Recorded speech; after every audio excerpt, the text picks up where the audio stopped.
there. No, Mike, I stand behind that one. Keep that one installed. I would like to see you play games outside of your comfort zone. Did you play more of that? Whatever. Fear and Hunger? No, I haven't had the chance to go back to it. Wait, Every what once in a game? while, I'm like, oh yeah, I should play it.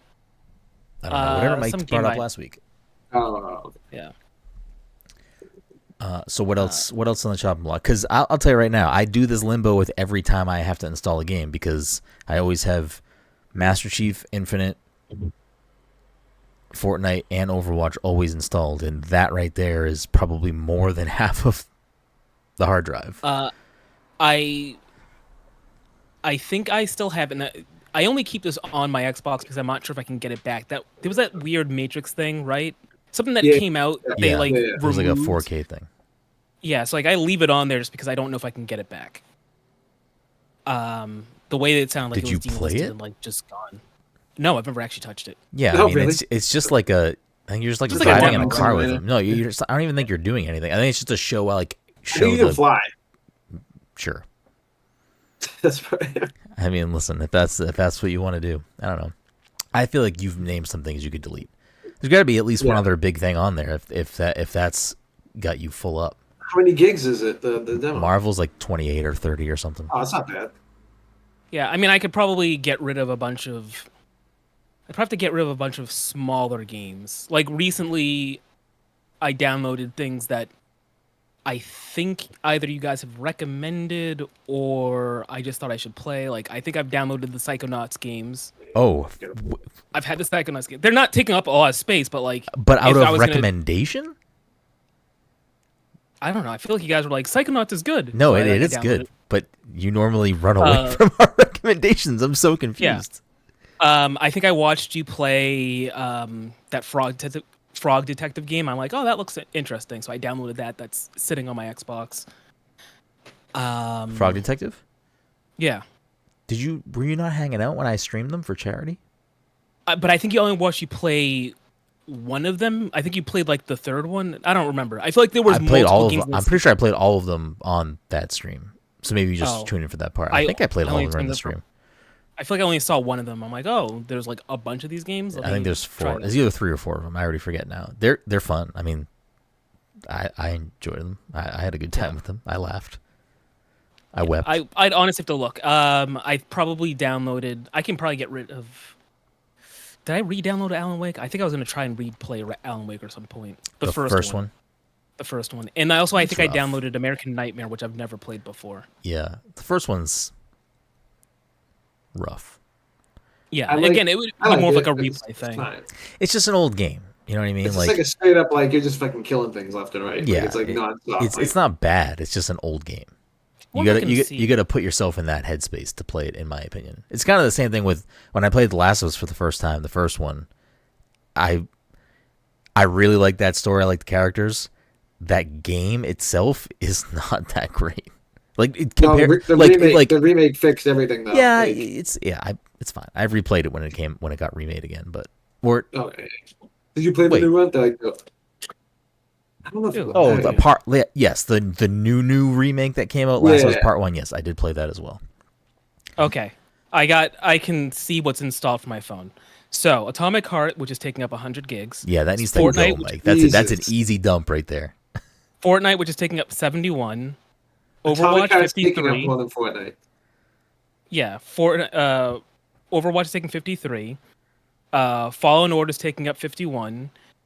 Dragon Ball Z Kakarot, another 50. Gotham Knights, 44. Control, 42. Deathloop, 36. Liza P, 36. Matrix, 29. Psychonauts 2, 29. Sunset Overdrive, 26. Ghostwire Tokyo, 26. Guilty Gear Strive, 25. Persona 5. Tactica, that's 24. Hi-Fi Rush, 17. Dragon Ball The Breakers, 16. Rock Band. The rest of the things are relatively low. There's a lot of interesting things on here, in my opinion. I'm surprised that you're so locked into the idea of keeping some of these things. I mean, on the lower end of things, I've got Fraud Detective, Alan Wake, like I said, Phoenix Wright, Solar Ash, Rainbow Billy, Psychonauts. At some point, I should just finish Cuphead.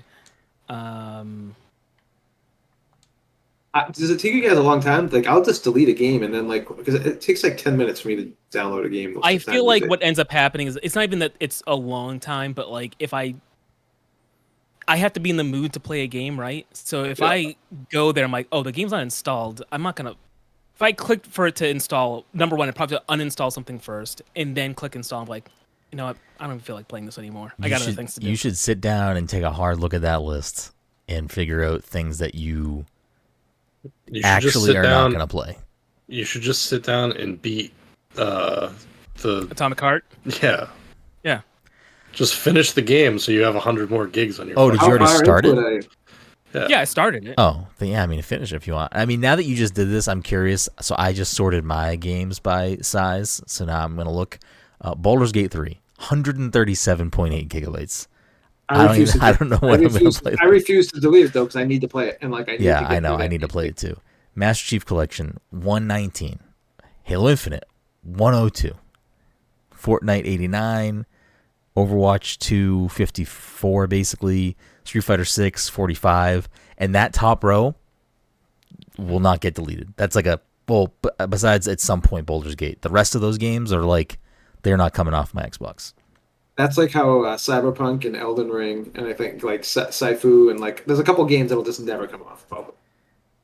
What size is your drive? Do you have Did you get it? I got a terabyte. I got the extra terabyte. Yeah, I mean, I don't have the extra terabyte. And I still have to delete stuff all the time, but I have the extra terabyte. That's the other thing, Mike, is you should probably just get an external. My top row is Baldur's Gate 138, Jedi Survivor 102, Alan Wake 93, Alan Wake 2, Tekken 8 at 81, Fortnite at 75, and then Exoprimal is still on my hard drive. See, I want to install Survivor, and I can't because number one, I didn't beat the first one. Beat the first one. Yeah, you can beat the first one and then swap them. Also, I'll and throw I only didn't delete Survivor yet because I haven't 100%ed it. Like once I do, it'll just be off my hard drive. Yeah. Rivals 30 or 29.8, Valorant, which is not going to come off my Xbox, 28, Prince of Persia: Lost Crown 26, No More Heroes 3 21, Persona 3 Reload 20.7. Now you're going to start seeing a lot of where I'm at, like where my preferences are. We got Super Bomberman R2 20 gigabytes, Humanity 10, Dungeons of Hinterberg 8.4, We Heart Katamari 6.4, Maquette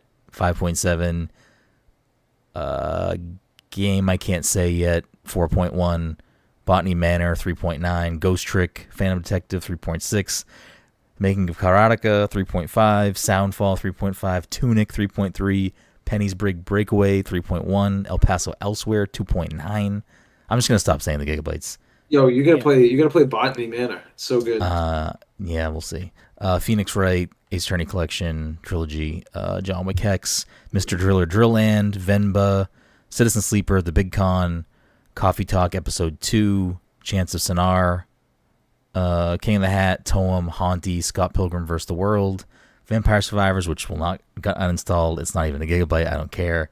Perfect Dark, the original game, Castlevania Advanced Collection, Shovel Knight, which also will never get deleted, Balatro, which will also never get deleted, and Loop Hero, which will also never get deleted. But all of those games are not even gigabytes, so I don't really care. I was gonna say, yeah, you need a special, like you can't just pop in any external into the. I feel like that's you can no. I think you can pop in most. You just can't. I don't think you can play games off of them. But it's quicker for you to move them than it is for you to reinstall them. I'm pretty sure I have one plugged in. I'm pretty sure the one that was plugged into my Series. No wait, my 1X got moved to my Series X. I don't know. I moved things around, but there should be one plugged into it. I'll double check. If I can move things around easy peasy like that, then I think that's how it works. I don't know. I don't really. The official Xbox hard drive is like an extra $200 or something. I'm good. I don't. Yeah, half of the things that are installed, I am not actively playing. I don't need an extra terabyte or two or whatever to like have more things that I'm not actively playing. It's just I need to control myself, and that's we're halfway through a console cycle too, and those things have not gone down in price. They barely have gone down. I think mine was like 200 for a terabyte. Yeah, they don't. Why did I just do that? Sorry, I just messed up all the cameras, but it's back.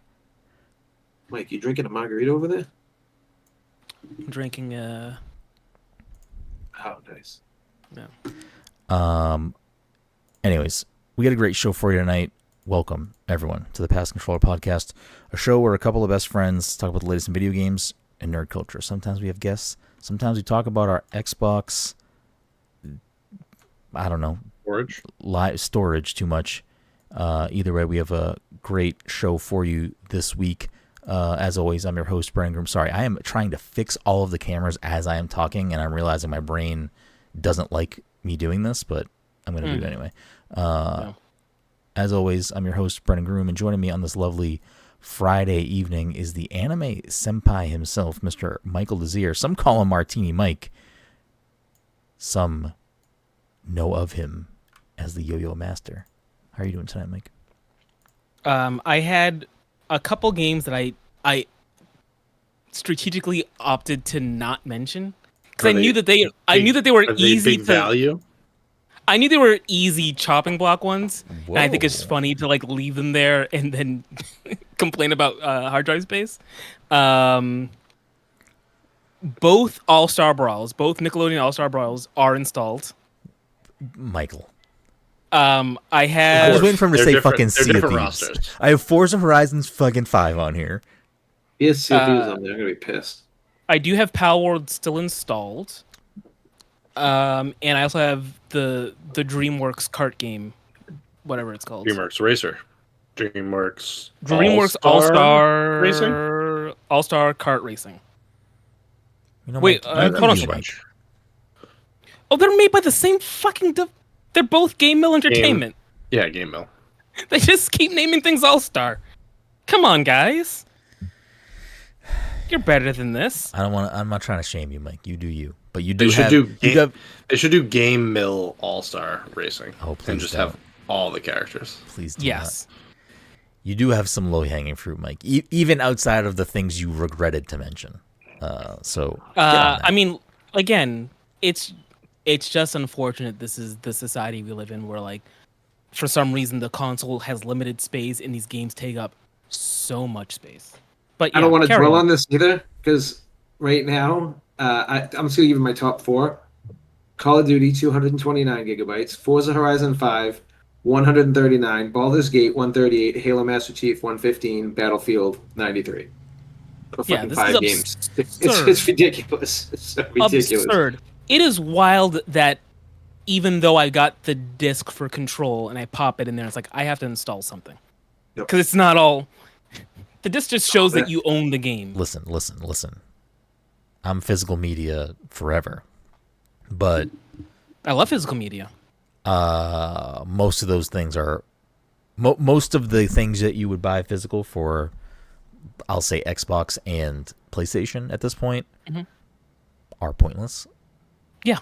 I mean, they're pointless to the point of, like... Even if the full thing was on there, which in pretty much every case it's not, there's still patches and updates, so it's like still not, it's still an incomplete thing.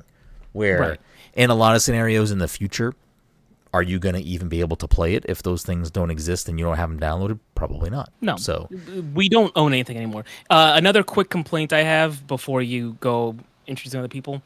I hate the fact that I purchased Control, I purchased the DLC, and then out of what, in my mind, convenience, I bought the Ultimate Edition, like the version that has all the DLC and stuff, but is also optimized for the Series X. I purchased that, but it is a different game, so my save does not actually transfer to that. So ideally, I could uninstall Control in the DLC and just install that game.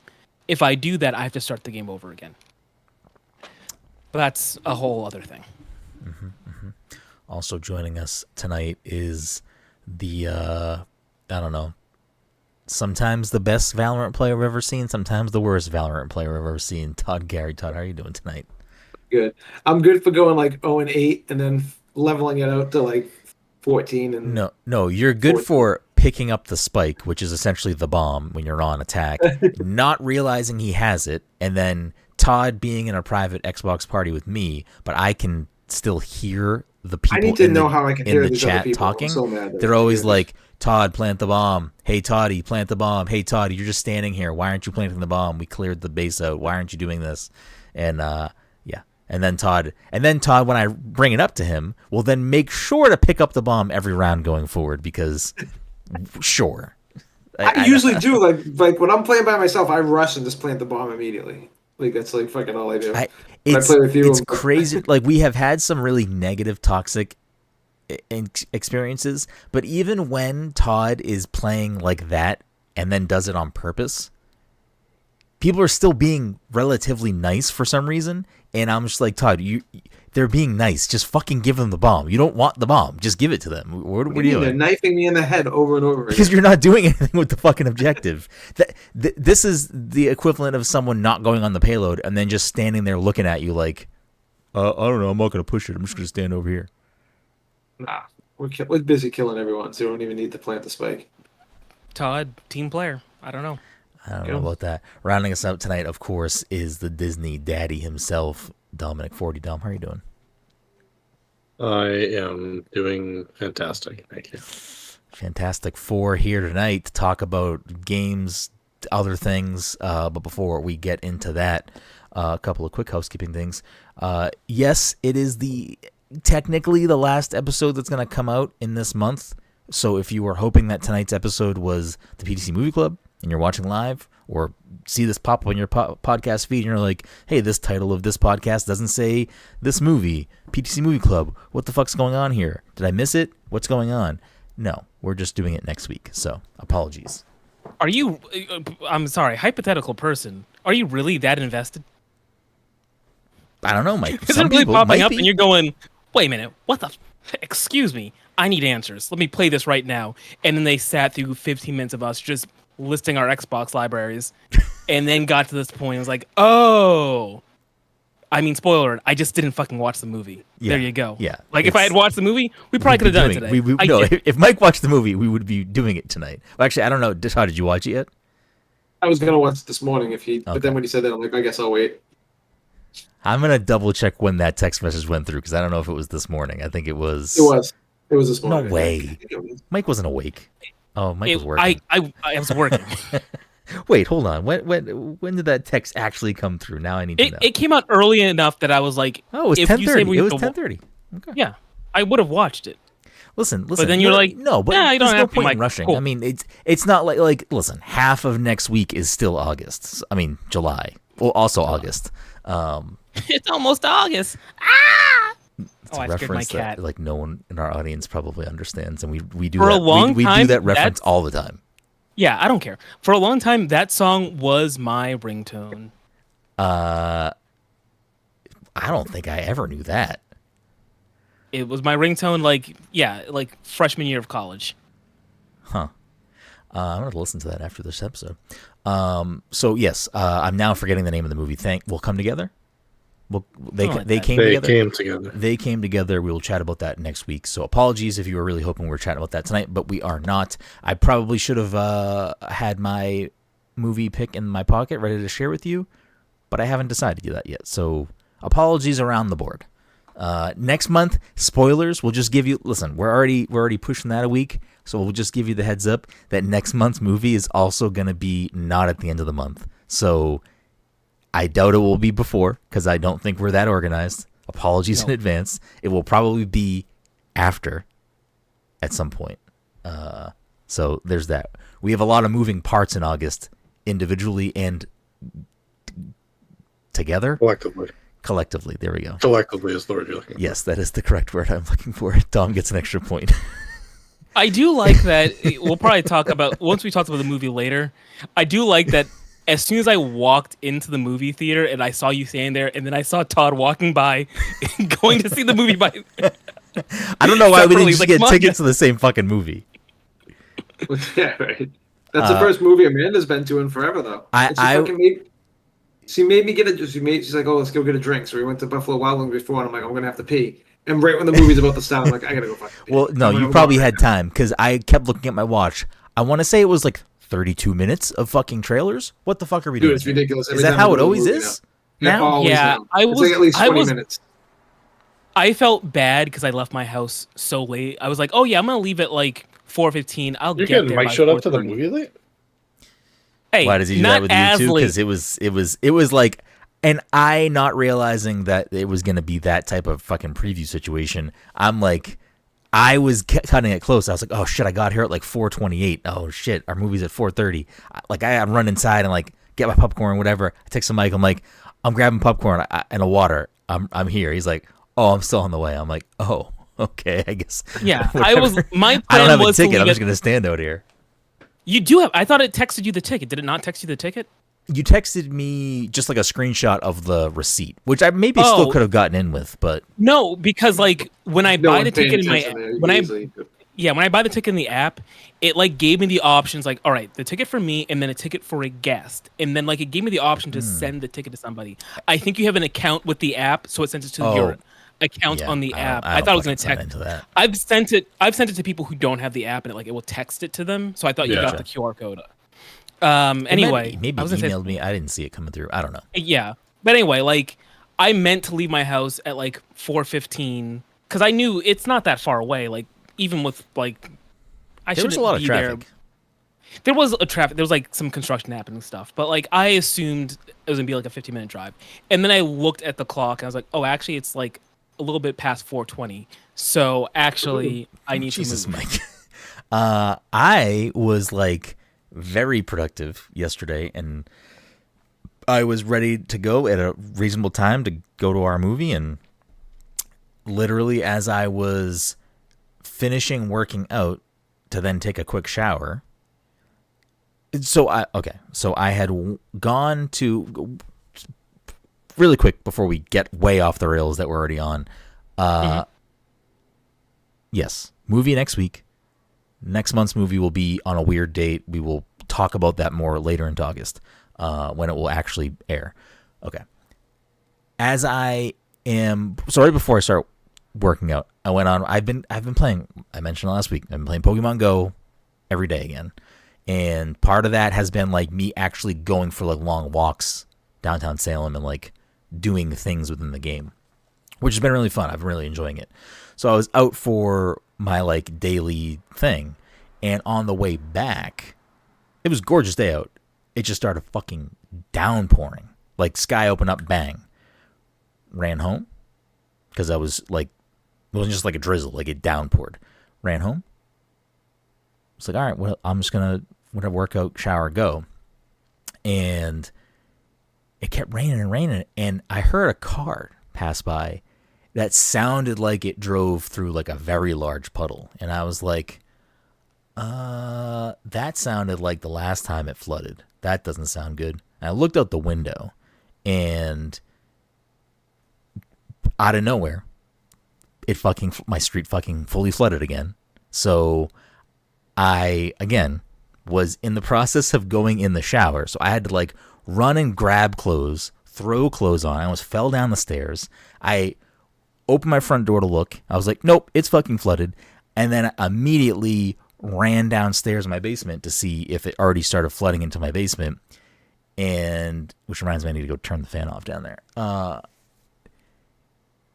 It started to come in, not like crazy, but like it was coming in through two different spots. And I was like, threw the fucking floor fan on, ran back outside. And the only two other things I can do at that point are continue to clear with a shovel the two sewers out, because they get clogged with like anything that's in the street, leaves, mulch from someone's yard. Like they just get clogged with everything that's out in the fucking world. And stop cars from driving down the street, because the city won't do that.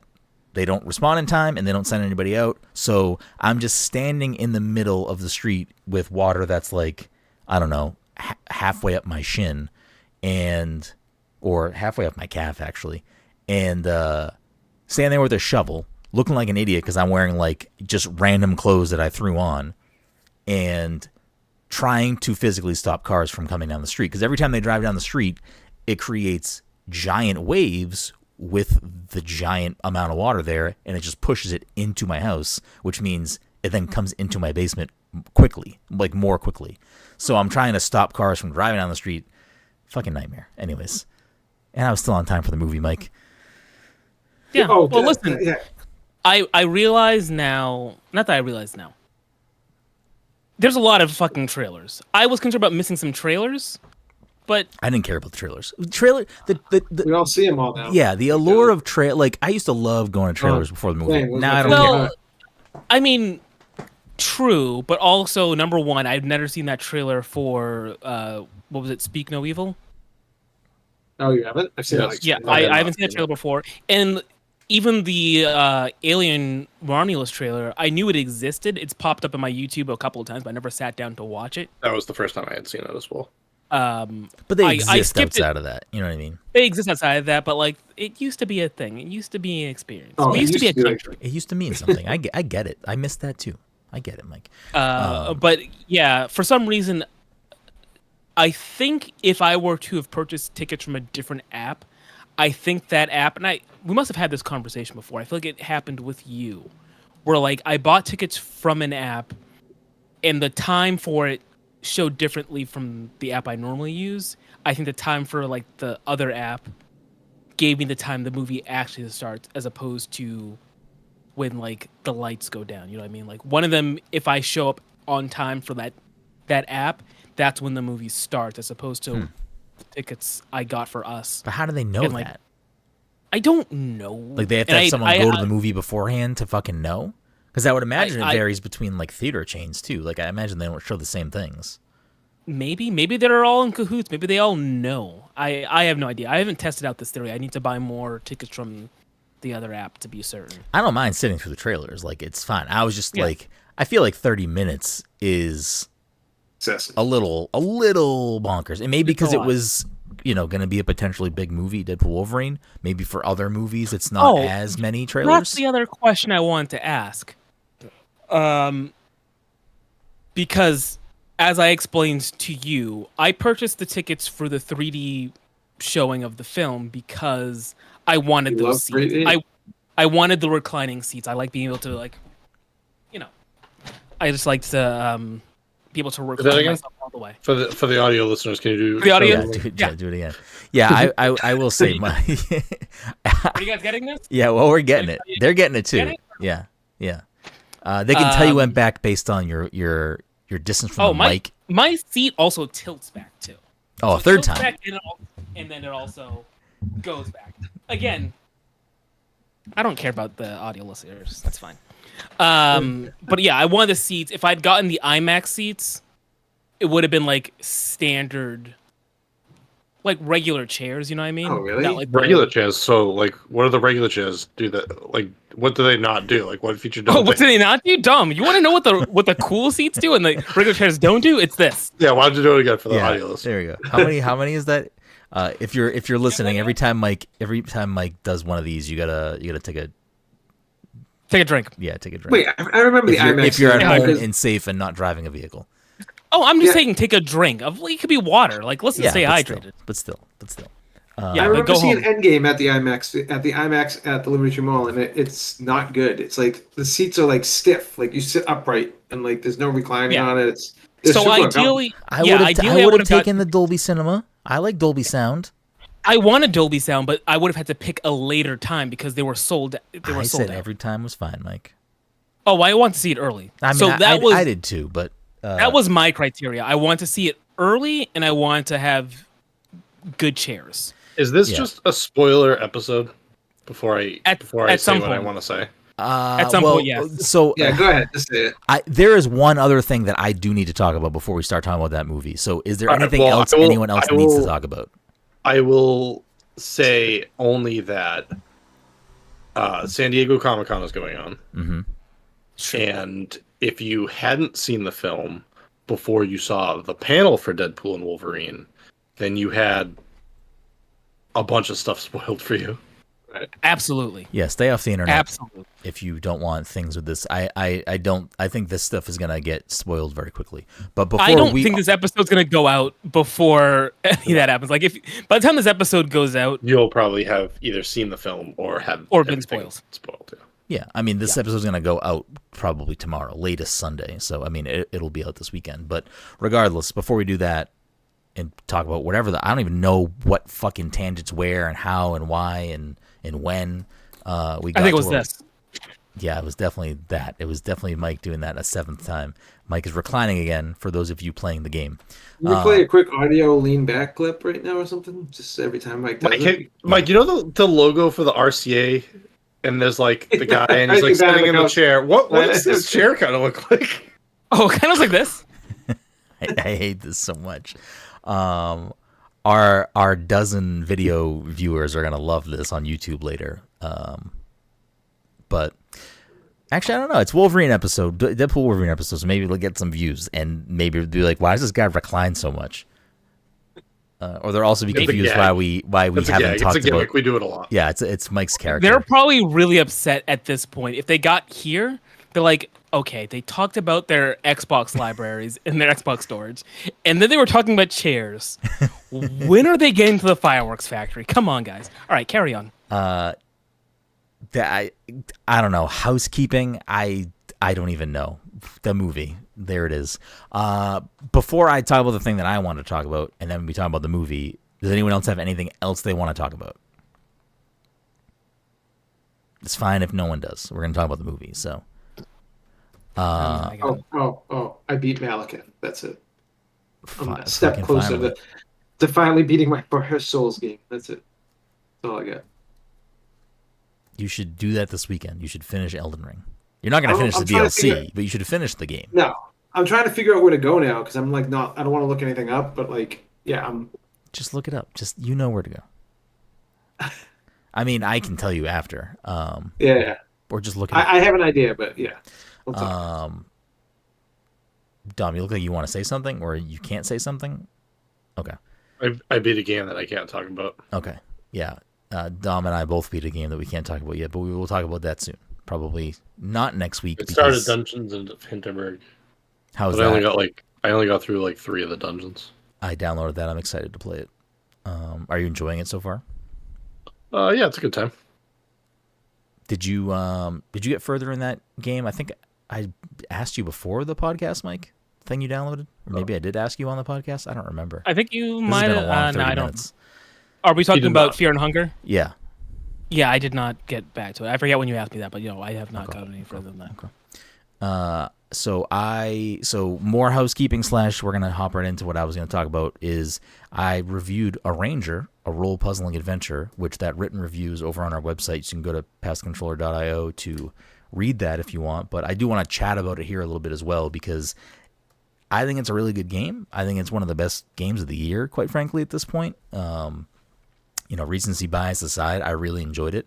I've talked to a few other friends of the show that also played it and reviewed it, and they also all, for the most part, really enjoyed it. And I've seen a lot of positive conversation about this game on the internet, so that's really good to see.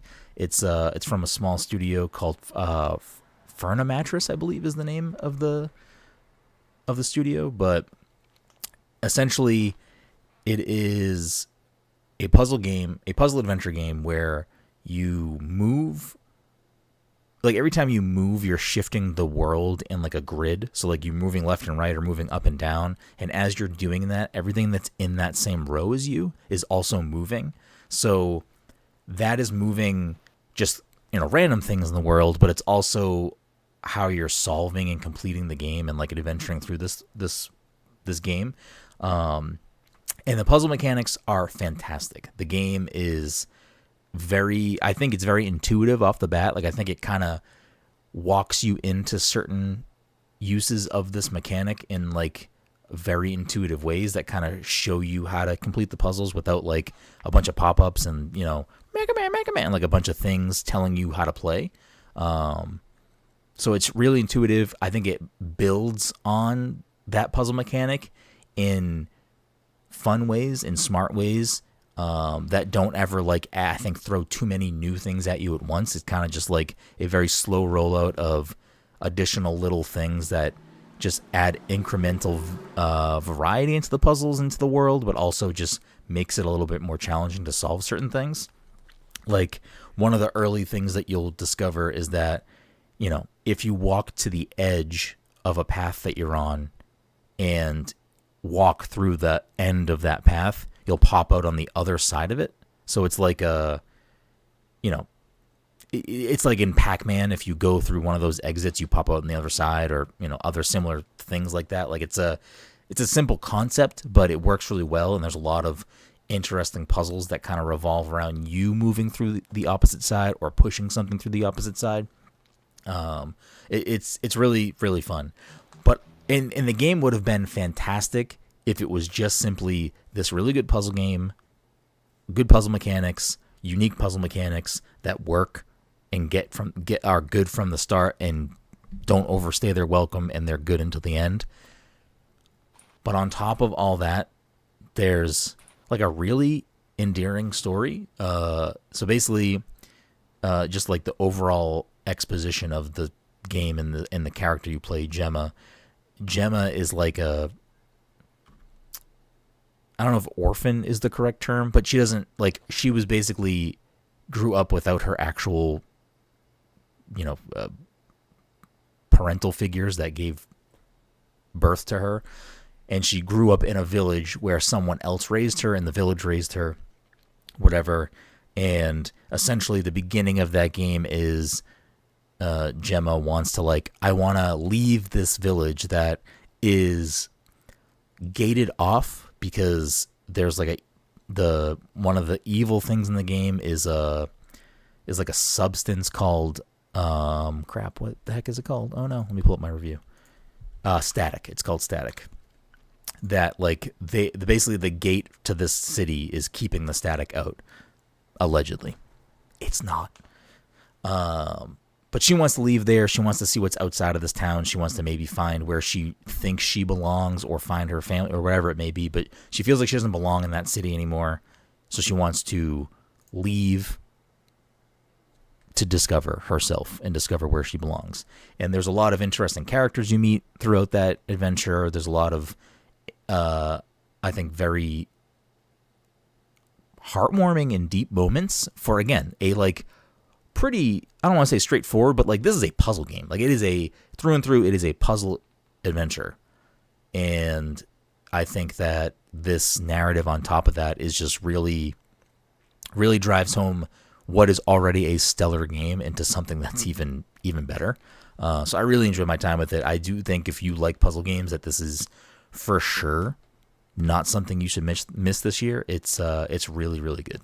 I really enjoyed my time with it. I gave it a 9 out of 10. I was very, very close to giving it a 10 out of 10. I think it's pretty fantastic, and to the point where there's side puzzles and side things you can do and side quests, content that you don't have to complete to get to the end of the game. When I got to that point, even though I needed to get the game done, there was a skunk outside, and I want to shut my window. Even when I got to that point in the game, that was oh, this is, no turning back. If there's other stuff you want to do before blah, blah, blah, this is the time to do it.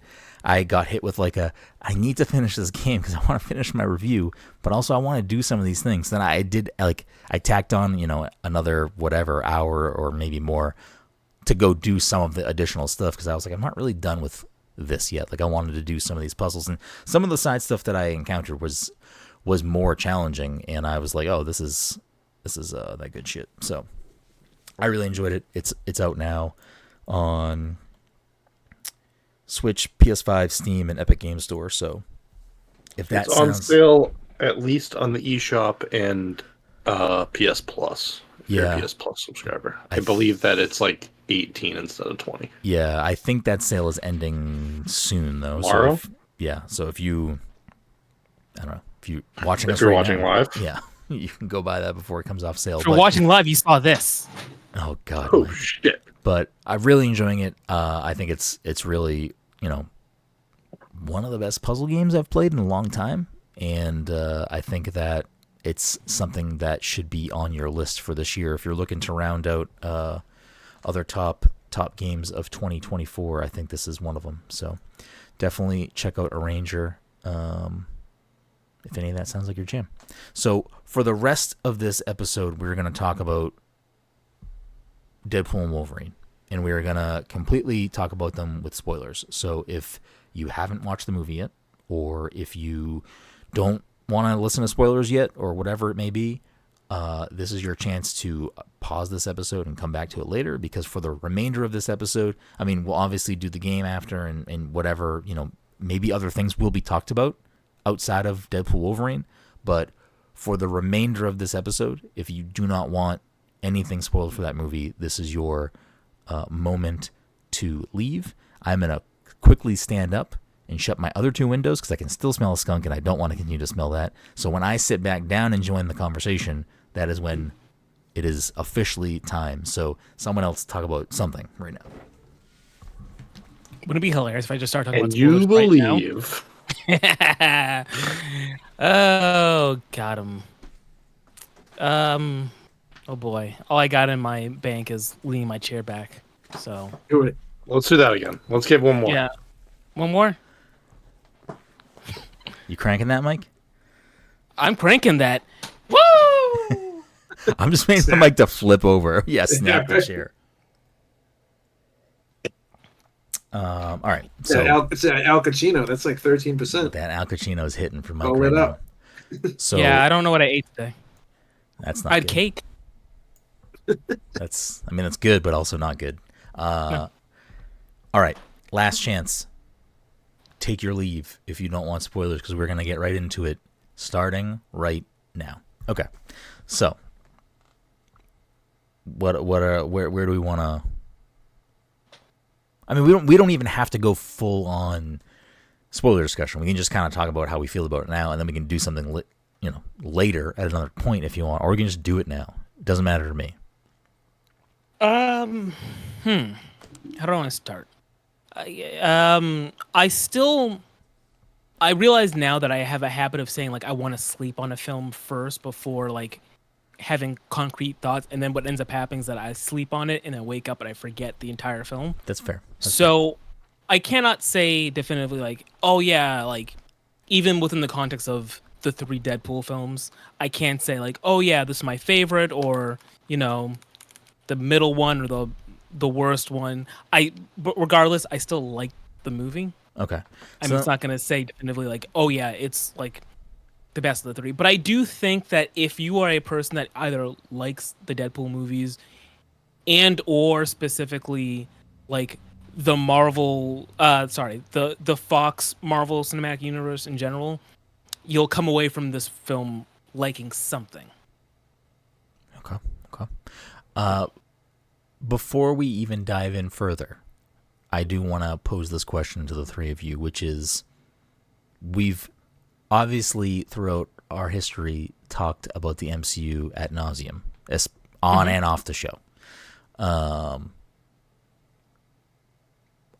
Lately, in recent episodes where MCU has become a topic or has gotten brought up, at the bare minimum, Todd loves the MCU, thinks it's at its peak right now. No, joking aside, Todd is like, MCU's in the gutter, MCU's trash, hasn't been good since who the fuck knows.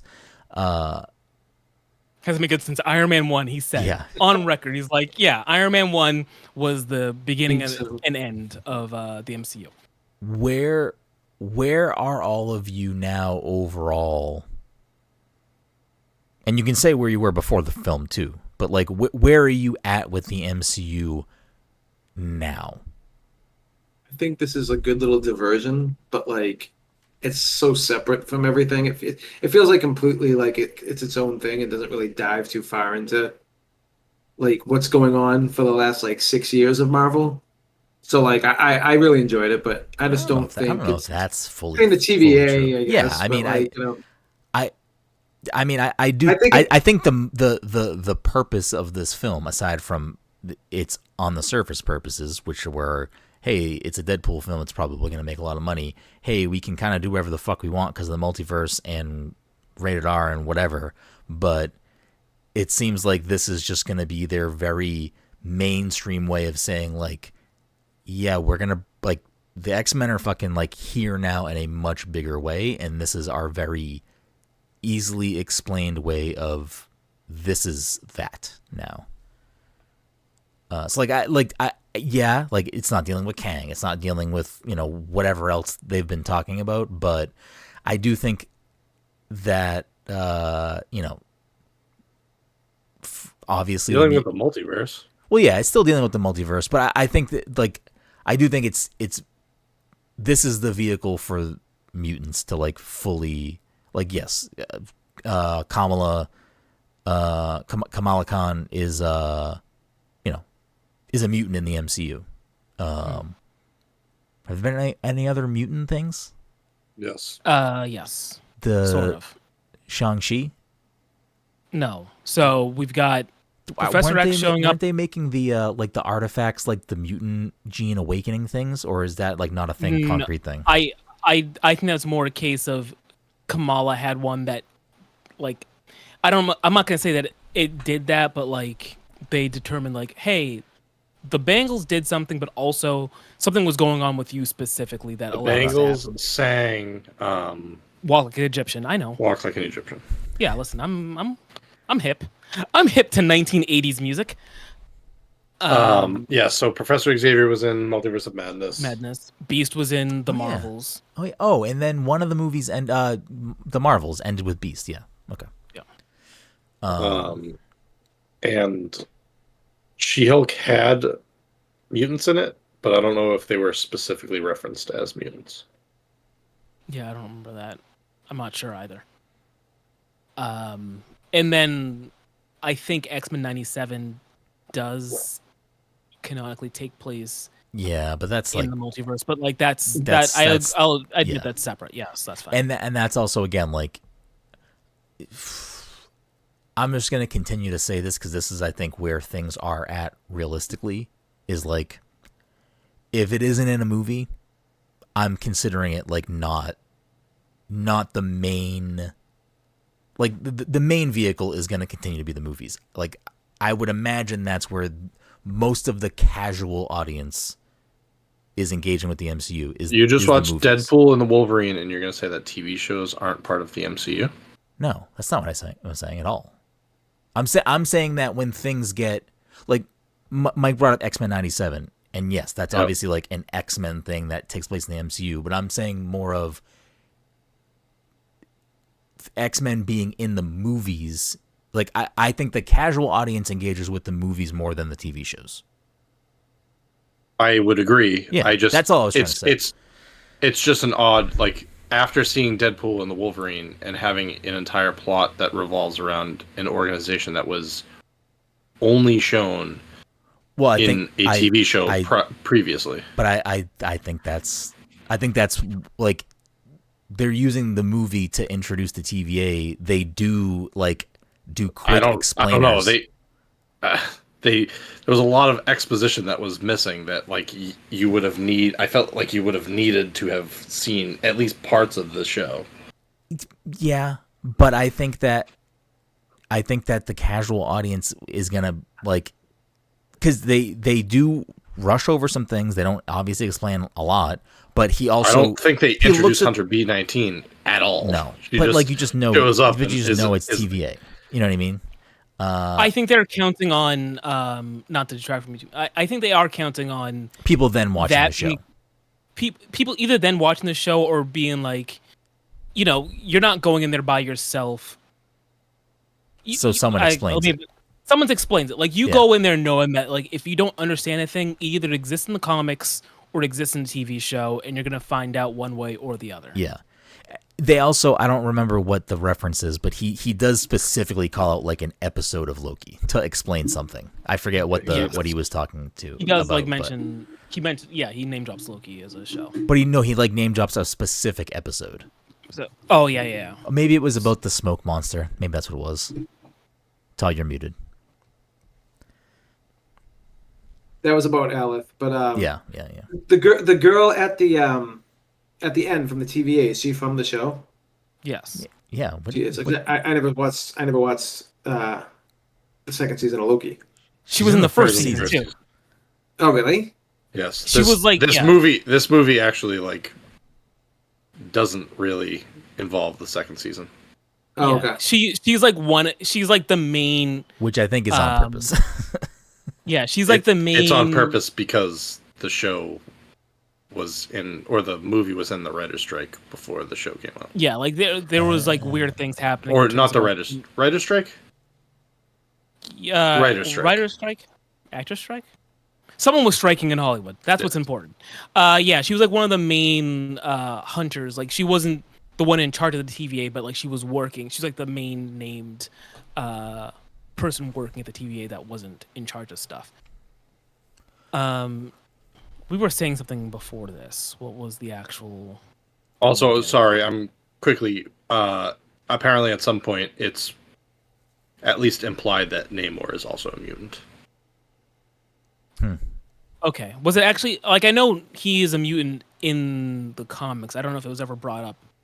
Apparently, it is at some point, according to this article I'm reading, it was at some point mentioned. In the film. I have only seen Wakanda Forever once. Yeah. What were we saying before that? I don't remember. I mean, I had said that I think we were talking about. Oh, well, I mean, I'm trying to find the whole line of thought here. Todd said that he enjoyed it, but I had asked where everyone was at now at the MCU, their thoughts on it broadly. Todd said he enjoyed the movie, but this is really weird to give a recap of what we just talked about in the podcast. No, it's great. I don't know what thread you're trying to find, but Todd said that doesn't tie into everything else. I brought up mutants, blah blah blah blah, and then we kind of went off that. All right.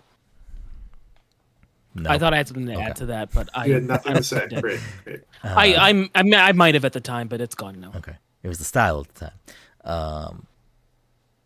Anyways, so broadly, where are you two at with the MCU now? Are you up, down? With the MCU now? So I would say I'm still into the MCU. I don't know if it is a thing of me getting older or styles changing, but like I can see like not necessarily a waning interest, but I can see for me personally like a level of okay, maybe I can't invest this much energy into keeping up with all this stuff. So like we have the original like run of things from 2008 to 2019, right? We have our end game in 2019. And then, COVID happens, like a whole bunch of other things occur, and you can make the argument that things haven't hit like the highs. You can even say that things are like at an all-time low in terms of Deadpool did their output, yes. So like while I'm not like super low on it, I can kind of say like, oh, you know what? If before I was above average, I can say now I'm at average, maybe even sinking to below average in terms of my, enjoyment or whatever of the things. Deadpool was still, a high point for me in terms of their recent output. I thought it was like one of the better comedies in a while too. Like I thought a lot of the jokes landed in that movie. I feel like I was assuming it was going to be like a lot of shit that didn't land, but it was consistently funny. I got some laughs out of that one. Yeah, I laughed at some things. I think there were some like really dumb jokes too, but I love dumb jokes. I think it was mostly like pretty funny across the board. Honestly, now that I'm like playing it back in my head, I think I got a good laugh out of Deadpool getting suited up and the tailor slapping his ass multiple over and over again. I did Mike, too. I could hear you laughing the whole time during that. Yeah, you were a giggly boy. I was laughing too, but I had to look over to see if it was actually Mike laughing at it or if it was the people a few seats over from us laughing. I was like, is Mike really laughing this hard at the fucking at the guy slapping his butt? The first time it was good. The second time I'm like, okay, it's still good. And then it happened 5 more times. Like, all right, you got me.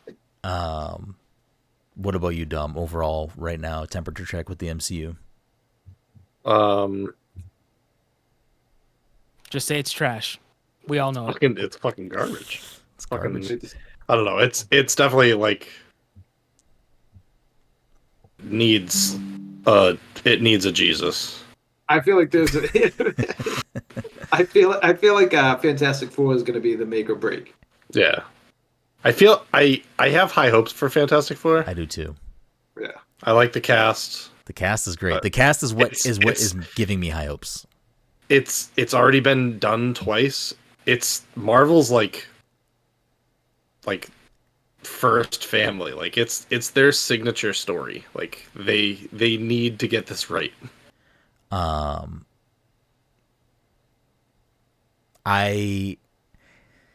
This movie for me, and I would say I'm probably historically the hottest on the MCU out of the group consistently, even though I do agree that post Endgame there have been some lows, probably some of the bigger lows in the entirety of the MCU.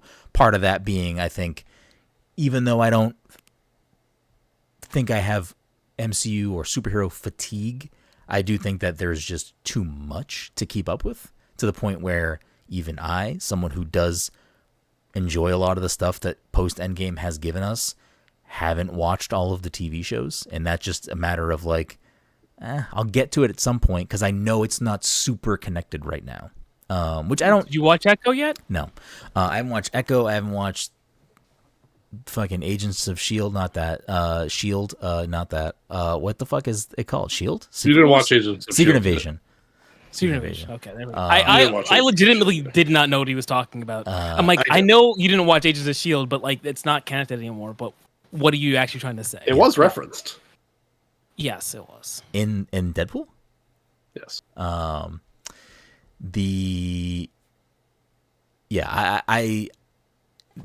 with this movie, I was very entertained. I came away very entertained, which is what I wanted from this movie. I wanted to be entertained. I wanted to see some cool shit, which I think we did see some cool shit. As much as I would have liked maybe to more of what Todd was saying, something a little bit more like direct, I really wasn't expecting that. I was actually expecting, again, we're in spoilers, I was expecting Logan to die. I was not expecting him to live through this movie, to be honest. But what makes me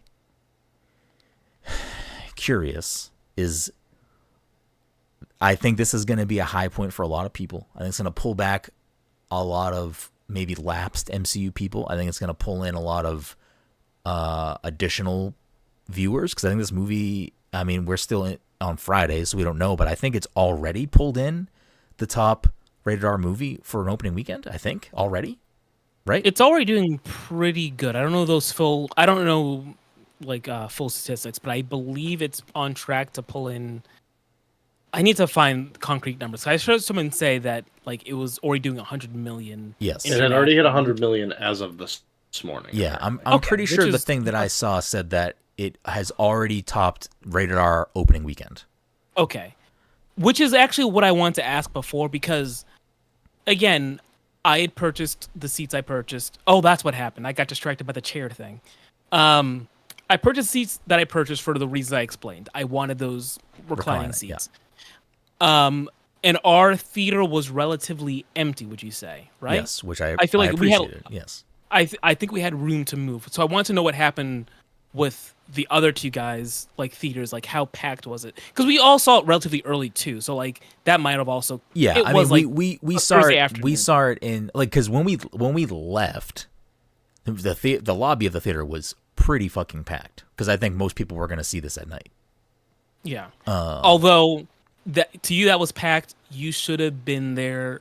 Barbie opening weekend, the theater, that whole lobby was full. Mike, we tried to get Barbie tickets. I was trying to get Barbie tickets for a not full theater for a long fucking time. It was like 3 weeks plus, yeah. Yeah, but like that lobby was full. Yeah. Oh. Yeah, but I'm curious. I mean, we went early on a Thursday. I'm curious what to a 3D showing. And that's the other thing, and that's why our theater was fucking empty. Probably were either of your theaters full? No, I mean to be fair, I also went at 3:00 in the afternoon. Yeah, so I mean that we chose the correct non-busy time. I mean that's just kind of what the deal is there. So all that aside, I mean, it seems like we all like this movie. I mean, is this? I don't want to go down the whole compare it to fucking everything else, but like, is this a top tier MCU film for you? Middle of the pack or low tier? There's so many things at this point. That's the only way. Unless we do a full fucking tier list, is it a top tier, middle of the pack, or bottom tier? It doesn't feel like it belongs in a tier in the MCU. It feels like it's its own thing. Well, it's in the MCU, so that it does. Yeah. Like this runs the same problem that I had with No Way Home, where like I know I enjoyed it a lot for like nostalgia and fan servicey reasons. I do not know how it actually ranks as a film. If I include that nostalgia fan service, that's part of it. I mean, that's part of it. Element. That's part of the film. Yeah, sure. It's at least middle of the road, probably high tier, or upper tier, whatever you want to call it. So I guess we can leave it at that. I'm sure at some point in the future I'll look back and be like, you know what, overrated or something. But for now, what we will do, and I'll plant this seed now. Once we get to the next cumulative, like big, what the fuck did they call them? They used to call them something. What do they call phases? No, not phases. What did they call, like? Did they call them No, I feel like Feige had a term. Oh, Avengers movies. Avengers. But I feel like they called them something. They called them incursions. I feel like they called them something. Incursions is a thing that happens in the MCU. Okay, it's when another multiverse comes into. Never mind. No, but I feel like they did call them something in like like they call them phases. I feel like they had another term for like, and that wasn't saga, because obviously was it phases? I hate everything.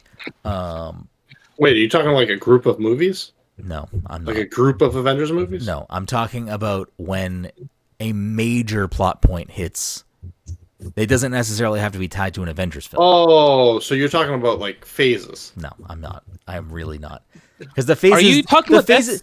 Yeah, I'm talking about Mike reclining his chair. The phases don't even matter anymore. They don't even make any sense anymore. The phases at this point are just groupings of random things. They're just a time of groupings. Remember how like Phase 2 ended with Ant-Man? Kim in the chat said event. I'm pretty sure I used to call them event. I think that's what it was. Avengers level event? Avengers level something. I feel like it was. It started with Avengers. Maybe, but I feel like they referred to it outside of the movies as like a. Maybe it was just as an event. Anyways, when we get to the next event level thing, which will probably end up being an Avengers film,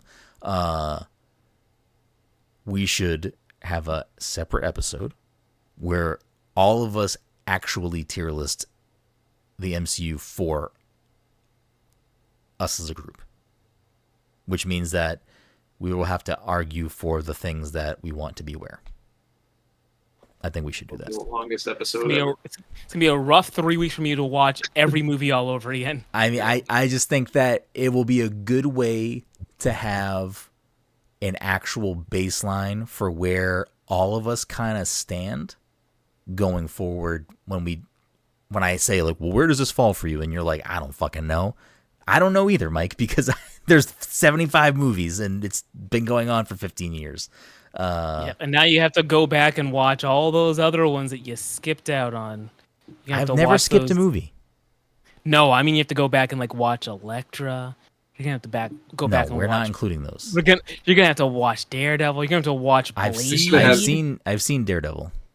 I don't think I've seen Bullseye. I was hoping we were gonna see Bullseye. I'm gonna watch Blade 3. Trinity. But let's pull it back to the movie itself again. I think I had fun with this movie. Yeah. I think I enjoyed this movie. Yeah. I don't think it was a good movie. What do you mean by that? I think if you take the Deadpool out of this movie, it's not a good movie. There's like the plot is like full of holes and I view it as like a straight up comedy, like old school. Like that, Yeah, that but movie that's to me is like a. to take the So take the main thing out of the movie. It's a bad movie. Like I get that, but it's a movie. It's a Deadpool movie. That's like saying, yes, I guess my point is like it's fun. yeah. And I enjoy it, but it's not a good movie. Like the structure of the film movie, right? is like not good. I felt like the first 20 minutes of the story were good, but then like once you get to like the 30-minute mark of the story, this kind of is like, yeah, we don't need a story anymore. We're just gonna fucking. Deadpool exists. What's the story? In this, Deadpool exists in the same universe as Logan. Yeah. Logan dies, and they're going to wipe the universe. Yeah. Deadpool, in his last movie, interacted with the X-Mansion. In Logan, the X-Men have been dead for years. I mean, yes, the plot and fucking through lines of a bunch of shit that isn't tied directly to the MCU in terms of like, yes, it's tied because of the multiverse, but not because this is the stories they were writing. Yeah, Deadpool. This movie was supposed.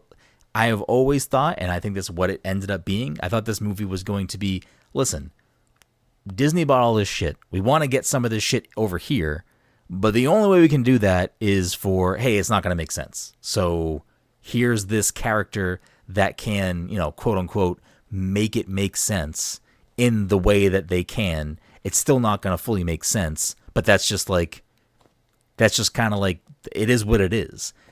I mean, I don't disagree. There's no reason that Logan, there's no reason that Logan dying had to be the. I think it's just because they wanted Hugh Jackman. I just think it's because they wanted Hugh Jackman. Like that's all it was. They could have used like anything else. I understand why they did, because number one, they wanted Hugh Jackman, but number two, it was very much spelled out at the beginning. It's like, hey, listen, this character died in like a way that was very resonated with a lot of people. It was very lauded both critically and with the audiences. We don't want to negate that in any way, but we do want to bring the character back. And this is going to be our excuse to both, this movie wanted to do a lot of things. And because it's Deadpool, they can do that in a way where, realistically, if you're just trying to follow the logic set by the previous MCU films, it does not work. Not that it shouldn't work. It does not work. Listen. Full stop. If you are we're going to allow it anyway. Yeah, if you're looking for this film to have an airtight plot, half of the things that are in this movie that are in the void, that would imply that the TVA got rid of them. Correct? That's what I was talking about. Yes. Dom and I were talking about this earlier. I do not know why X-23 was there. That would mean that they must have pruned that whole timeline. But that wouldn't make sense because Deadpool's timeline is there. Exactly. So, unless X-23 tried to somehow do something outside of what her timeline permitted and they got rid of her, whatever. Or, I don't know. I suggested that they went to her first before they went to Deadpool. And maybe. Yeah. She got pruned. I mean, it's the same thing. Why the fuck does he have cables? I guess I don't actually need to rewatch Deadpool 2, but why does he have Cable's fucking time thing, and why does that function like why does it function like a timeline jumping thing and not a time travel thing? Is that how Cable's things function? You mean multiverse? Yeah. And yes, it doesn't make sense. Does Cable travel the multiverse in Deadpool 2? Timeline. Again, fun movie. Plot doesn't make sense. Yeah. That's why I say that, I don't know that it's a good movie. I enjoy it. It's fun. I enjoy the film. Yeah. I just don't think it's a good movie. I guess I went into this always expecting it to just kind of, this is how they're going to explain away a lot of things that just otherwise can't feasibly I was hoping sense. that they were going to be able to, start getting a grip on some of the stuff that they've been, letting go of, and it just seems like they are just like letting go even further. Well, I just feel like the TVA in and of itself is like a lot of shit is like stopping making sense. Like the MCU is just like losing a lot of its continuity. I don't know. I mean, again, I said this at the jump. I think this movie was entertaining. I enjoyed my time with it. I am very curious what the MCU is going to look like after this movie, because it introduces a lot of things, like you're saying, a lot of, like, to get the X-Men into the MCU in general, it has to be multiverse if they want it to, like, be MCU X-Men characters that have, you know, like a Magneto is like the easy example. Like Magneto existing without ties to World War II is a different character. Like basically all of the mutants are. Xavier, everyone in the school, like the mutants are so core to the public eye and political climate that there's not really a way for them to actually exist in the prime timeline, but being hidden, because it just doesn't make any sense. Like, correct? Am I losing my mind? Yeah, no, I think that's accurate. So I always expected there's a way for the mutants to, like, for mutants exist. But like a Magneto to exist without having ties to that would be a very different character. The Magneto Charles thing is a civil rights story. I feel like Wolverine also has interesting ties to war too, right? Or no? I mean, he's been alive for 200 years. Yeah, so he was in multiple wars. So I feel like there are ways for certain mutants to maybe still have an existence in the prime timeline that don't need to be pulled from somewhere else. But I always expected multiverse to be like their wink at the camera way, not in prior to Deadpool, just their wink at the camera way of, this is how we're just bringing a different fucking X-Men here because they have these things going on there, but we need them here for XYZ event or whatever. So, but outside of those things, which again, like I just expected, and I'm not trying to think too hard of it. The things that you're bringing up, where it's like, yeah, the TVA gets a little not confusing now, but it does introduce some ripples to like, why was fucking the guy from Succession's character even able to like have this, like, how is he even dealing in a way where he has this machine, he has an entrance that seemingly is just in the fucking world that no one knows. Why does he even need the machine?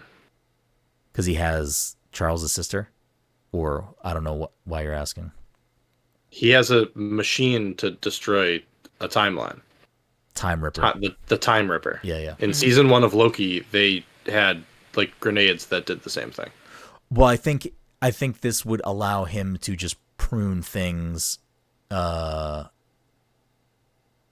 without anyone knowing. I would imagine that, like, oh, I need more grenades. I need to fucking like get these from the fucking command center. Like, whatever. Bullshit. As soon as he activated the machine, the rest of the TVA knew that he was activating the machine. Well, no, they only knew because Charles's sister was trying to she activated it to destroy every timeline. Wasn't that what she was doing? No, I think they said a time ripper, an unwarranted time ripper is being used. Listen, it's silly. I get it. I mean, it is silly. I mean, it's also it's just like they keep opening up, like, and again, they're comic movies. Like, I shouldn't be like we went 20 years of them like keeping their continuity so tight, and like now it's just like whatever. I think it just needs to get messy, so that we can move on, and then we have the things we want. I think that's just the reality. Like, it doesn't make it good. I think that's just the reality. I'm not even just talking about Deadpool and Wolverine at this point. Yeah, no, I know. Other stuff is messy, yeah. Well, that's why, Deadpool and Wolverine, I kind of just expected to get messy. Like, this film essentially served as the death of the Fox universe. Like, yes. Just what's left in Deadpool's apartment is what I expect to move forward. Yeah. At the end of the movie. Pulling it back to the movie itself now, because I feel like we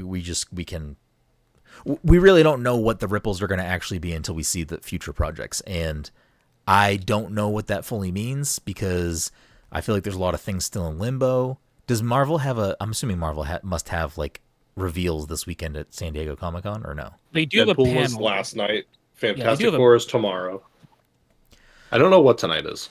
I don't know what the Hall H presentation is. So maybe there will be some, planning about future projects and maybe some more like of a look ahead, because I do feel like there's still, I have the current phase 5. Oh no, that's phase 6. I had phase 5 up. Where the fuck did it go?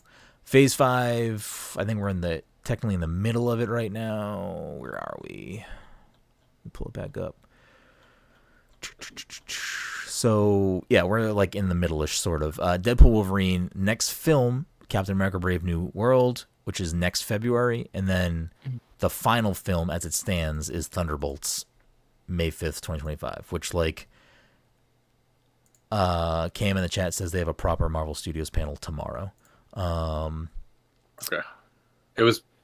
I saw it advertised as Fantastic Four for tomorrow. Yeah. So like as the movies for this phase and next year stand, if that's what the slate is, that to me seems like, okay, from what we've seen of Captain America, from what we can, glean from Thunderbolts based off of cast and whatnot, like it seems like those two movies are pretty linked up in a lot of ways, maybe. So maybe they'll have a lot of continuity plot wise. Obviously, some of the stuff that both of those movies will probably deal with relate to some of the shows. We obviously had Falcon Winter Soldier show. Do we have something else that had? Oh, we had Black Widow post credits. I'm trying to think. Did any of these other characters show up in other MCU shows yet? I feel like someone did, right? Who are we talking about? Hold on. You both said something. I didn't hear anything. Hawkeye. We're talking about the casts of the characters from the upcoming movies. Okay. Does they show up in Wakanda Forever too, right? At least fucking Elaine does. Lois. What the fuck? So I don't know. I mean, there's that stuff going, but that's also all sort of so removed. There's like so many different branching paths, and Deadpool Wolverine talks about some of the stuff, but also doesn't, and leaves us in a point of like, where are things? TV shows, Agatha is September, which I also don't really expect to tie into much. I am going to enjoy that, hopefully, but I don't really expect it to tie into much. And then these other things have 2024 on them, but TBA, in 2025, but TBA for whatever. Eyes of Wakanda, Your Friendly Neighborhood Spider-Man, Daredevil Born Again, and Ironheart. So, Your Friendly Neighborhood Spider-Man, I think, is the animated show that I think is, you're right. Yeah. So, and I could have sworn Ironheart was pushed back or reconfigured to be a film instead of a show. I don't remember. So there was some weird rumors around it because I had mentioned that the other yesterday, and actually if Cam's still in the chat, I thought that it had gotten canceled, that and something else, but that was also apparently a rumor that was incorrect. So I don't know. Oh, maybe I'm thinking about Armor Wars. I think Armor Wars has changed from whatever it was to something else. Maybe. But then if you go into phase 6, let me see. Phase 6, we have Fantastic Four, Blade, sure, Avengers 5, and then Avengers Secret Wars. So it's interesting that did they already publicly change the name of Avengers 5 off they of dropped Kang? They dropped Kang Dynasty from it. They did that before, though, didn't they? Or they changed one of them before? I think it happened either during that whole thing with Jonathan Majors or like after. But it wasn't. Did I say before? I meant during or after, but like it wasn't before. I don't know if this rumor is true. I don't know where Cam got it from, but Cam had said yesterday that the rumor is Avengers 5 is being changed to Avengers versus X-Men. I was hearing that too. So, again, even if that's the case, I don't fully understand how everything that's happened, what we have in between, actually leads to that. You know what I mean? Like, I don't, where's that through line? Unless it's just going to be, for whatever reason, random X-Men people joining these movies leading up to that. Because I don't understand what that even means. I imagine it's going to be something with incursions, like, oh shit, our universes are going to collide. Let's fight each other. It doesn't matter. Like, we don't really know where Captain Marvel would show back up in any of these things that are between now and Avengers 5, but she would theoretically maybe be looking for Photon. What is her name now? It should be Photon. I don't know if they ever nailed down a name for her character within the film. She is Photon, but I think they were like workshopping a name for her within the film. And I gotcha. And never said it. So I would imagine that she is now out looking for her, which if she were to find her, she would then find another timeline that has her but with she at went least through Beast. An incursion. No, she went through they punched a hole in the universe because of something. Did they not refer to that one as an incursion? No, it was something else. They did. It was a name. Yeah, but I forget. I'll look it up, but I'm probably not going to get the answer for that either. I mean, Doctor Strange also introduced America Chavez, and she can, I don't know, in the MCU, can she travel to other multiverses? Is that what her power lets her do? Or just other worlds? I don't know. And then we also had something else, right? Something else dealt with. Oh, the fucking Charlize Theron shows up and yep, she's there. Cuts through the universe. So I don't know. There's a lot of shenanigans. I don't know what anything means. But back to the film. What did you think of the cameos?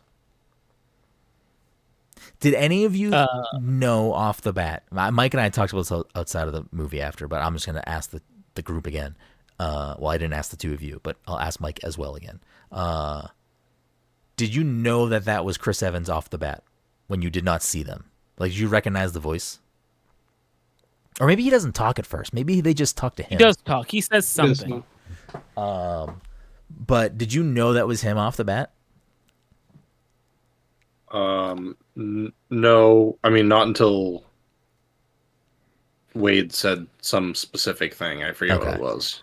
Yeah, I did not know it was him. When he jumps down, did you think he was Johnny or did you think he was Cap? I thought he was I thought he was Cap until Wade says he's gonna say it. Okay. And then I was like, he's definitely not gonna say it. Avengers Assemble. He's gonna say Flame On. He was pretty good. He was a pretty good cameo.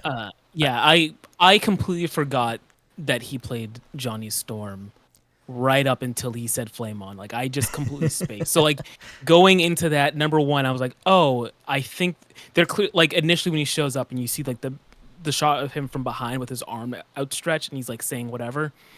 I was like, okay, it's not gonna be Captain America. Clearly, this is being played for a laugh, and like we're gonna find out it's not him.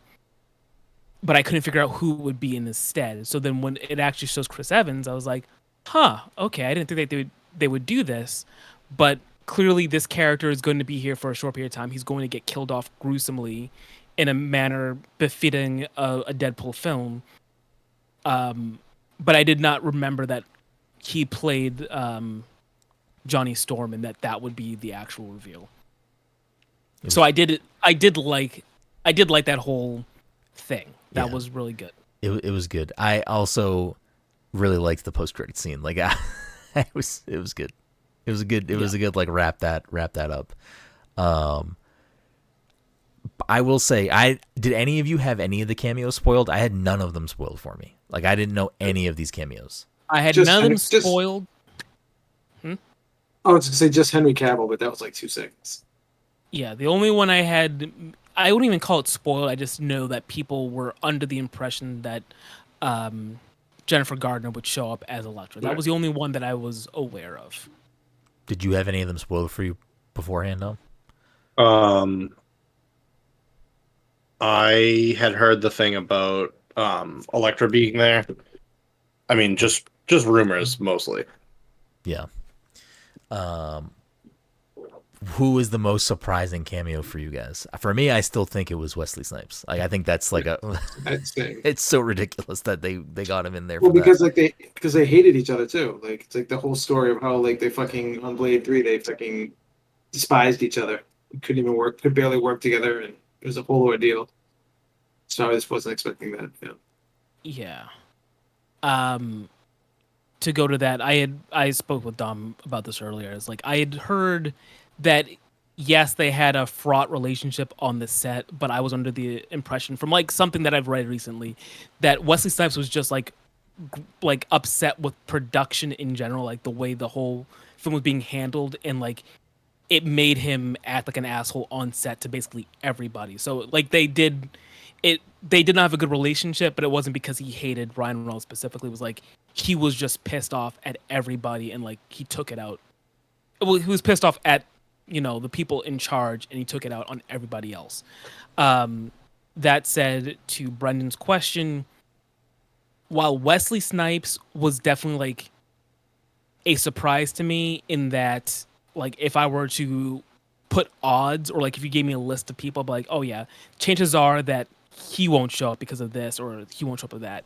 I would say Henry Cavill and Channing Tatum's were both people that I would not even considered. Like, yeah. I would say Wesley's chance was low, but like they were not even in my mind as people that would show up in the film. I don't know. Channing Tatum was already in a movie with Reynolds and Jackman. Which film? Was he not the? Oh no, he was not the Gambit in Origins. No, that was Taylor right? Kish. Yeah. So like Taylor Kish, I would have been like, oh, okay, yeah, I kind of remember him showing up. But the fact that Channing never even, like, it was just something that never. For some reason in my head, I thought he was in the movie, but never got to be Gambit. No, he was introduced in. No, he was supposed to get his own movie. It was like going on for like 10 years, and then I remember that. I thought for some reason I thought he like had shown up. I'm just confused. Why was he in the runnings for being being Gambit? He was fighting for it. He was pushing for it for himself. I think he was like, at the time, he kind of had the star power, and like, like no shade to Channing Tatum. I'm just like, it seems like it was something that a he weird wanted cast to for that do. character. Okay, I think it was something he wanted. Like, it's like, I want to play Gambit. Let me play Gambit. It's like, all right, you're people like you, and we're clearly trying to make these X-Men movies. I think this was like around the time that they had made the Wolverine movies. At some point, we were going to make a Magneto movie. So he was like, oh, can we get a Gambit movie? I'd like to play Gambit. That's how things were playing out. Mike, I can co-sign Mike's Gambit. Really enjoying that. Mike was quietly losing his fucking mind during the Gambit scenes. Funny. Mike was fucking losing it. I can't believe they had him go full Gambit. Full Gambit. He was ridiculous. I mean, was he actually speaking French at any point? Or did he just have like a heavy? They gave him a Cajun accent. Yeah. They may have had him say like a few like words, in the same way that like people might go "Sacre bleu." Yeah. Like he wasn't like speaking full blown lines in French. He just had a couple words. I do think Hugh steals the movie in most of it. I mean, like in that scene where he's just drinking the fucking whiskey in the background, and when he finally like gets them to like agree that we're gonna go storm the fucking dead Ant-Man, which also what is that supposed to be? Why is there a dead Ant-Man there? Could have just been a different Ant-Man. Okay, all right. Yeah. And he's just like fucking like. It doesn't even cut to him every time, but he's just like, in the background, like just doing dumb shit. I'm like, it's so fucking good. He's so fucking good at this character. I actually also really liked his costume. And I at first, when he puts the fucking helmet on at the end of the movie, I was like, this is fucking stupid. But also I was like, it looks kind of fucking dope. Like I kind of wish we got a movie with him like that, because he looks fucking good in it. Yeah. I also would have liked to see like the yellow and brown suit more. I do like that suit. Does the old X-Men movies, he never wears a fucking suit? Where's the leather thing? Don't he they wears all the black leather? Yeah. Yeah, don't they all wear black suits at some point? In the Wolverine. X-Men. In the Wolverine, okay. like the one where he goes to Japan. Like Yeah. there's a scene where like he opens up like the case and it's like the yellow suit or something like that. I I think that was I've cut never from seen any of the those movies. original. Wasn't that in? No, I think it was wasn't cut that? from. I think it was a scene from the original X-Men 2001 film, but it was cut. No, there's definitely a post-credit scene of him opening it, but for some reason I thought it was in like First Class. No, because in First Class all he says is "fuck off," and like that was his only scene. Then not First Class, but one of those post-credit scenes, like where it's just something quick like that. Some of the other Logans that he goes to see before he finds this Logan, I'm assuming at least some of those are like references to specific runs of that character, like where he's like nailed to that X and like a pile of I meant to skulls. look into Like that's that. got to be Yeah, something, right? I would imagine. That is a very famous cover. Okay. I think I might have asked Mike. I can't remember if I did or not. Was the Henry Cavill thing? Was he like a rumored Wolverine at some point or something? Yes. Okay. Because that was kind of wild too. Because I was like not like that caught me off guard. I was like, what the fuck? I'm curious as to why they didn't bring Cable into this movie at all. Do you think it's just because he played Thanos and there's no use for that character currently in what they're doing? Well, that was the thing I wasn't clear about because at some point Deadpool specifically says like, "Oh yeah, Cable didn't test well." So like I wasn't sure if that was just a joke or if there was some element of truth like, "Oh yeah, people didn't really like Cable or, you know, the characters in X-Force." I mean, I liked that Cable and I liked Domino. Yeah, I thought Cable was good. Yeah, I thought Domino was good too. But don't they die in that movie? Doesn't Domino? No. Don't all the X-Force die in that movie? Just like the secondary ones that like join him. Yeah, so Brad Pitt and other people, but Domino survived, and I feel like there's someone else there. Todd, you were right. It was in Peter. Wolverine. It was Wolverine. I just watched it. Yeah. I do think it was interesting that, and I forgot. I liked this scene of the movie. When he's interviewing at Avengers Tower and he's talking to Happy, when it cuts to like Iron Man's thing, behind Iron Man's helmet is the picture of Iron Man, of Tony and Tom Holland, but Tom Holland, like it's specifically placed so that you can't see Spider-Man. I'm assuming that's because they can't show Spider-Man. Maybe. Probably. I just thought it was funny. I thought it was like there's a very clearly that picture that he like that shows up in the movies. Like, you know what picture I'm talking about. Yes, and what was it blocked by? Iron Man's helmet. The Iron Man helmet that is Peter's helmet from Iron Man with the big eyes. He's correct. You know what I can't wait for? I just can't wait for like in one of the next Avengers movie when Thor's gonna be holding Deadpool and we're gonna get like some closure to that. I know that better be a fucking thing. That better be a thing. It's definitely gonna be a thing. It has to be a thing. It's gonna be so good. I did enjoy Goodpool. Goodpool was fun. I liked that character. He was great. He was I forgot about Goodpool. Yeah. He like mentioned regular Deadpool, like Prime Deadpool, whatever the fuck you want to call him. He like mentions something about like other Ryan Reynolds movie, and then when Goodpool just looks at the camera and goes, "I can do that too." The proposal. I thought that was one of my favorite jokes in the whole movie. I thought that was really fucking funny. There was a thing I was expecting the whole time, and maybe I just missed it playing in the background or something. But when they revealed, so I was like not hoping, but it doesn't. I was just waiting. The Greatest Show. Yeah, the Greatest Showman? that was on the soundtrack. Did they play the song? In the radio, in the van when they were fighting, and like he kept hitting the. I was like waiting for something to happen. The music for the with that. fight scenes was top notch. Yeah.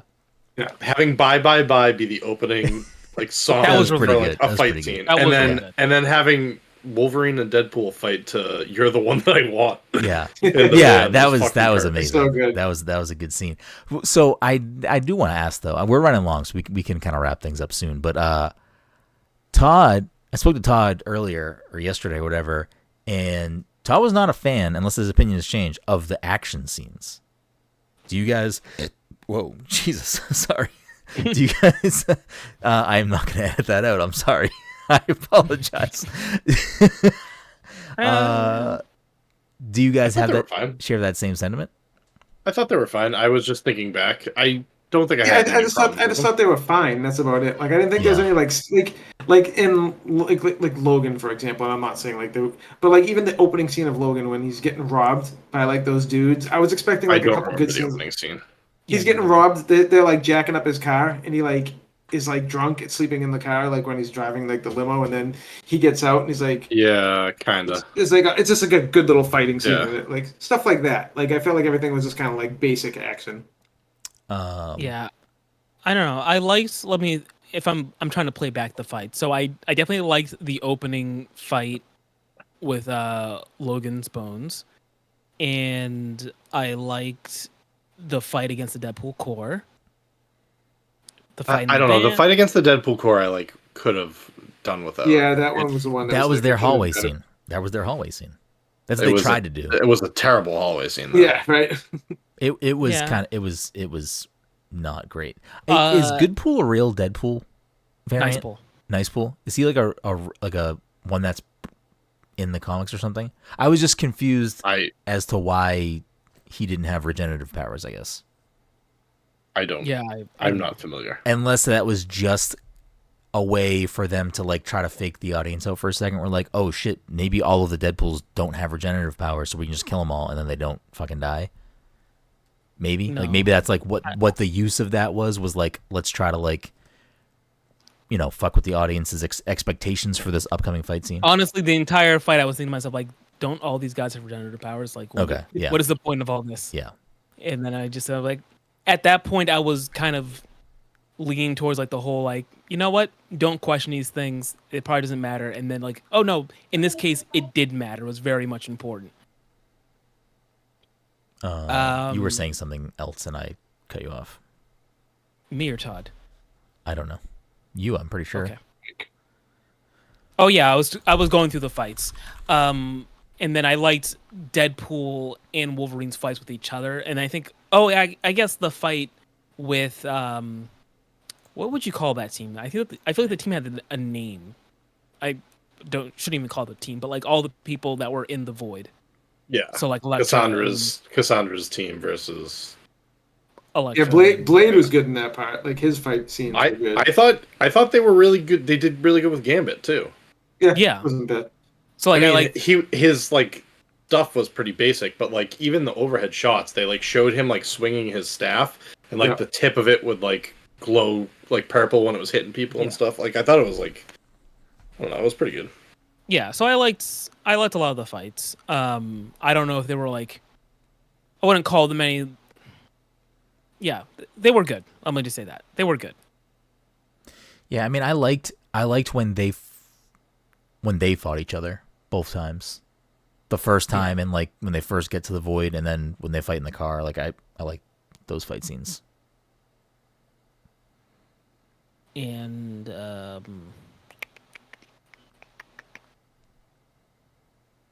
but I can see. Do you have any like really low points for the fights? I guess it sounds like you didn't like the Deadpool fight. I mean the Deadpool core fight. Yeah, that was kind of disappointing to me. No, I mean, listen, I don't think the fights were horrible. I just like, I feel like it played it safe where like it was just like kind of like, you know, here's some action scenes for you, and like, you know, sometimes there's some cool stuff in the action scenes, like I said about the Logan, or like, you know, just I'm trying to think of like, you know, like a Captain America elevator fight, or like the fucking, you know, just random shit like that, like those kind of fights that like stand out. None of the fights really stood out to me except for like when they fight each other. Okay. Yeah, I don't know. What'd you think of the CGI? I know Todd has a big issue with CGI in these movies lately. Nothing stood out to me as bad. I actually really liked the effect of Cassandra putting her hand in people's heads. That shit was fucking really good. Yeah, she was really good. When she like dragged fucking Paradox down the stairs and stuff, like it was that was good visual effects, like really when fucking she took off when she took off his skin of what's it called? Johnny Stormskin, yeah. Yeah, Johnny's.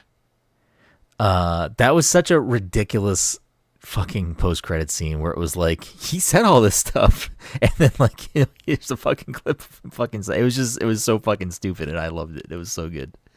I also really liked the montage thing they played during the credits. I thought that was really fucking nice. That was charming. I like that. But as I said, noticeably absent, New Mutants. What's up with that? Like, you know, maybe it's MCU canon. Could be. Listen, I think Anna Taylor-Joy is a perfect casting for Magic. Listen, I still haven't watched the film, so I can't say otherwise. Is she in that movie? I haven't watched that movie. Yeah. Is that the movie that Aubrey Plaza is also in, or is that a different thing? Isn't she in an X-Men thing? No, you're thinking of Legion, yeah. Is Legion not an X-Men thing? It's a TV show. He is a mutant. Okay, I was going to say, I thought it was an X-Men thing. Or mutant related or whatever. It is, but like it's a TV show, not that movie. What, I don't know, anything else before we wrap things up? You guys had mentioned the Wolverine on the cross. Mm-hmm. So they did Short King Wolverine as like a reference to how everyone complains about Hugh Jackman's height. That's what I figured that one was like. They did Patch. They did the X-Men. I don't remember what that cover like specifically was. The one where he fights the story. Hulk. They did the one where he fights the Hulk, and they like even went to like seeing the Hulk in the claws, which is like another famous cover.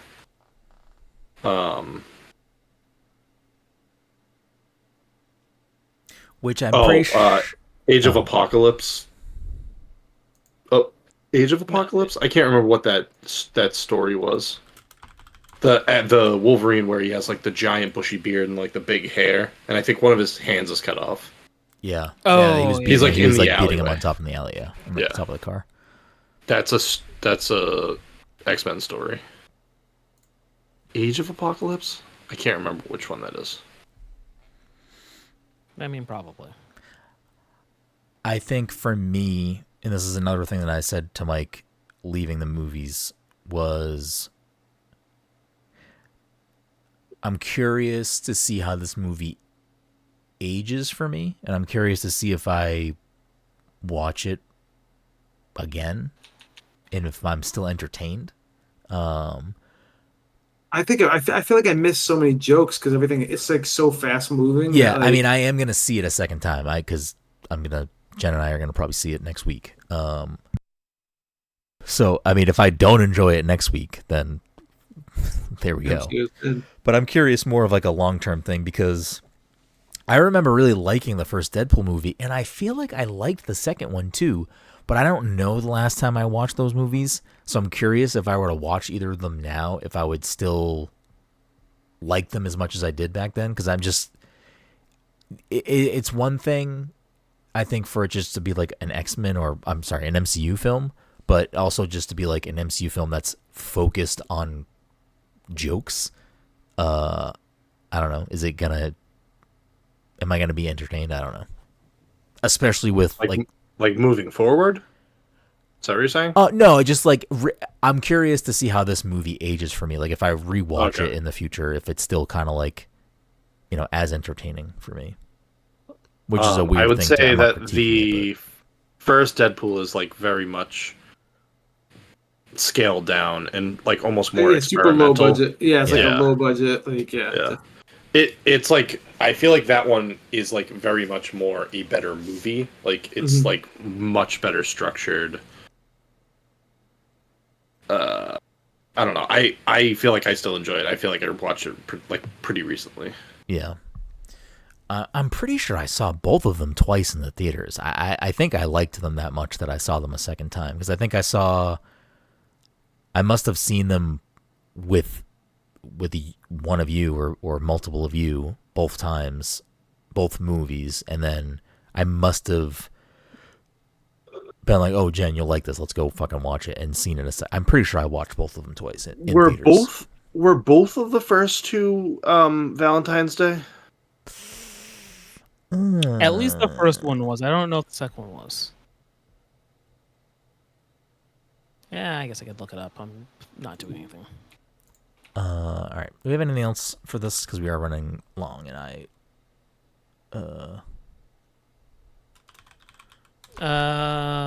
got nothing. No, the second one was released in May. Okay. The first one was Valentine's Day, though, right? I feel like the first one was a Valentine's Day film. Can't you see those? I should have clicked film. Oh, I'm such a fucking idiot. Oh my god, there are so many things here.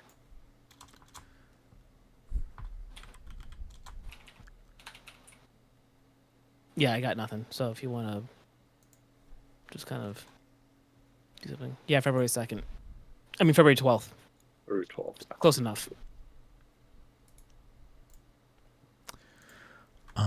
Well, I'm gonna. Are we good? Are we done? Yeah. Have we exhausted Deadpool Wolverine?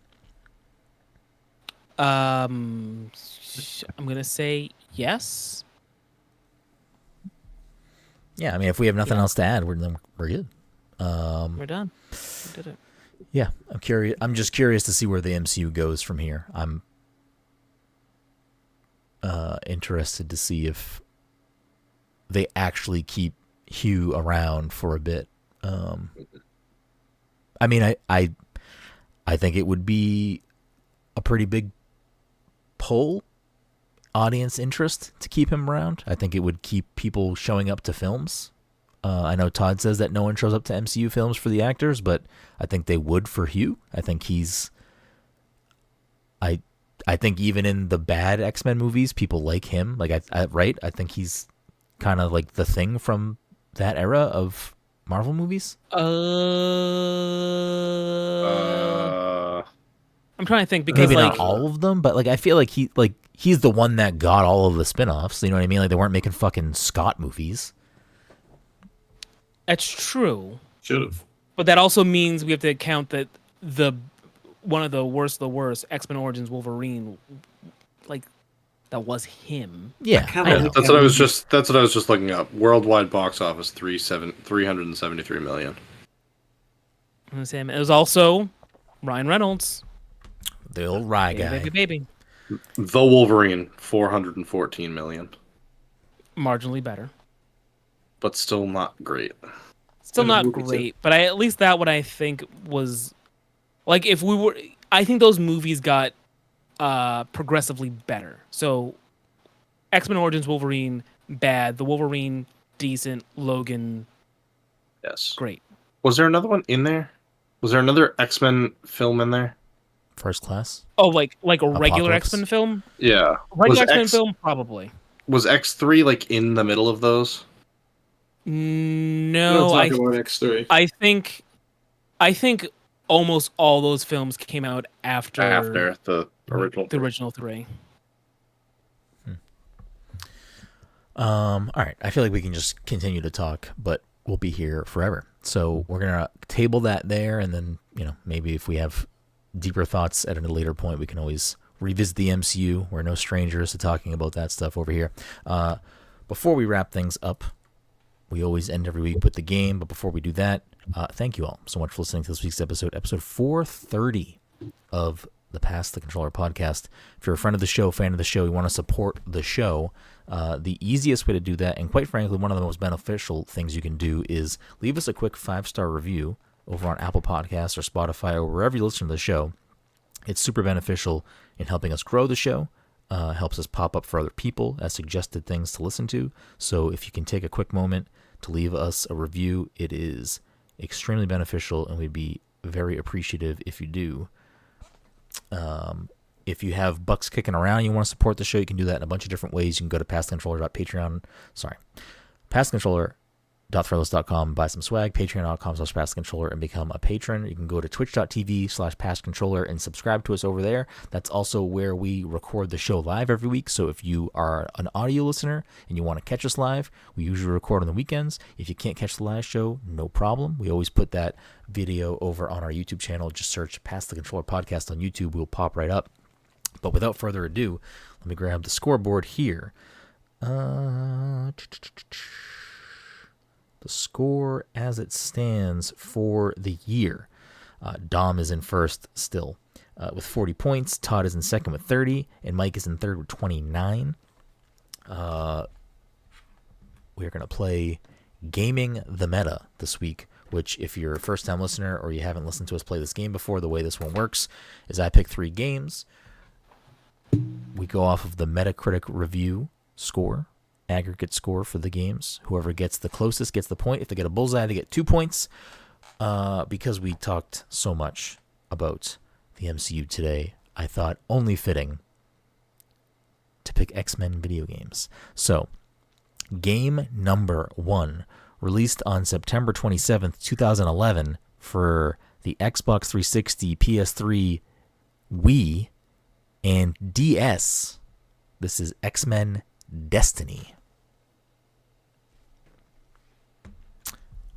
Mike, what you thinking X-Men Destiny's pulling in? Which console are we doing the review for? Oh, that's a good question, Mike. We are going to go off of the most reviewed, which in this case is the Xbox 360.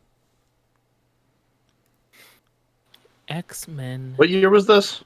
2011. I don't know what this game is. I have no idea either. I'm going to go with a solid 59. Let's see. X-Men Destiny is an action role-playing video game based on the X-Men comic book series. It was developed by Silicon Knights, written by Mike Carey, the writer of the X-Men Legacy comic book series. It was published and released by Activision for DS, PS3, Wii, and Xbox 360. Still don't know what this game is. What are you going to go with, Mike? I said 59. That's probably honestly too low. 59. Dom, what you thinking? What you thinking over there? Me? Yeah, what you thinking? What you thinking?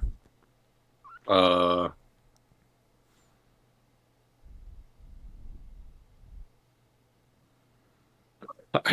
don't know. I don't know what this game is. I guess I'm gonna go 65. That's 2 burps on the show. Can we get a full squad on here tonight? Todd, what are you thinking? We got 59, 65, X-Men Destiny for the Xbox 360. I was gonna say 68, but I feel like that might be too high. What if I split the difference? The old split the diff.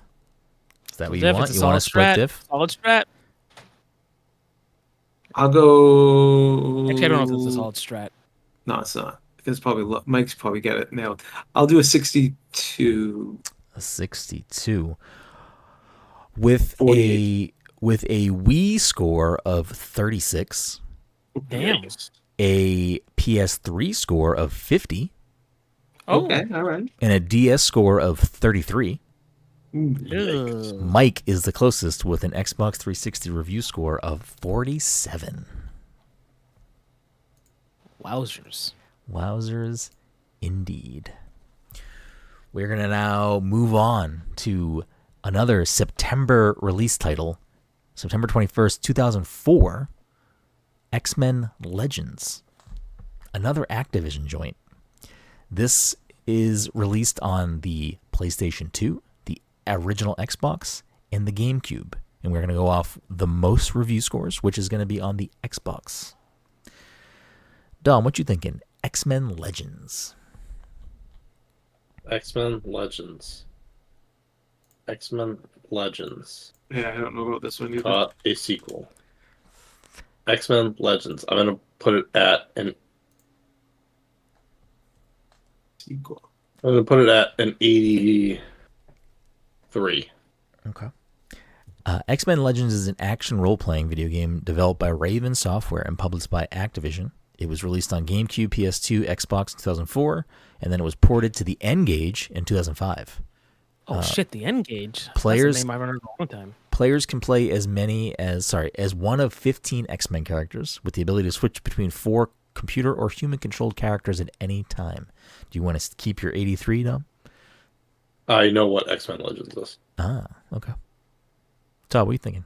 X-Men Legends for the Xbox. Yeah.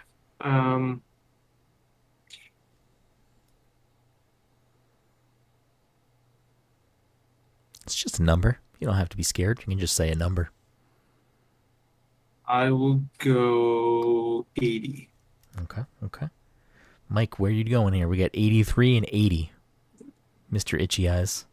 No, I'm actually just trying to use clairvoyance to like see the score in my mind. Okay. What are you thinking? What are you seeing? It wasn't working. I have a lot of weird pop-ups for pornography. Okay. So it's not helping. It'll do so that. I'm gonna go with I want to pick a number in the 70s. I just don't know what number I want to go with. I think I'm gonna go with 72. Okay. Well, with a PlayStation review score of 79, a GameCube review score of 81, Dom is indeed the closest with an Xbox review score of 82. Dom said 83. The game got a sequel. It was very much similar to Ultimate Alliance. Mm-hmm.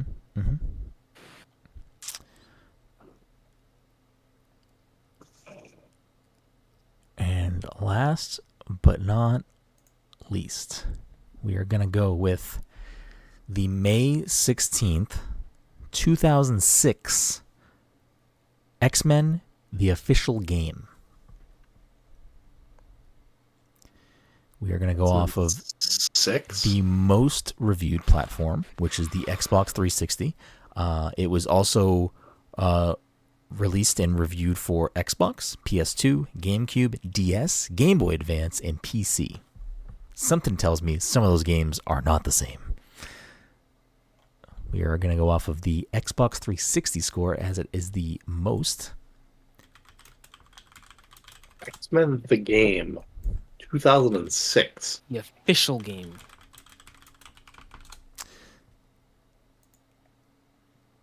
I don't know what this game is. This is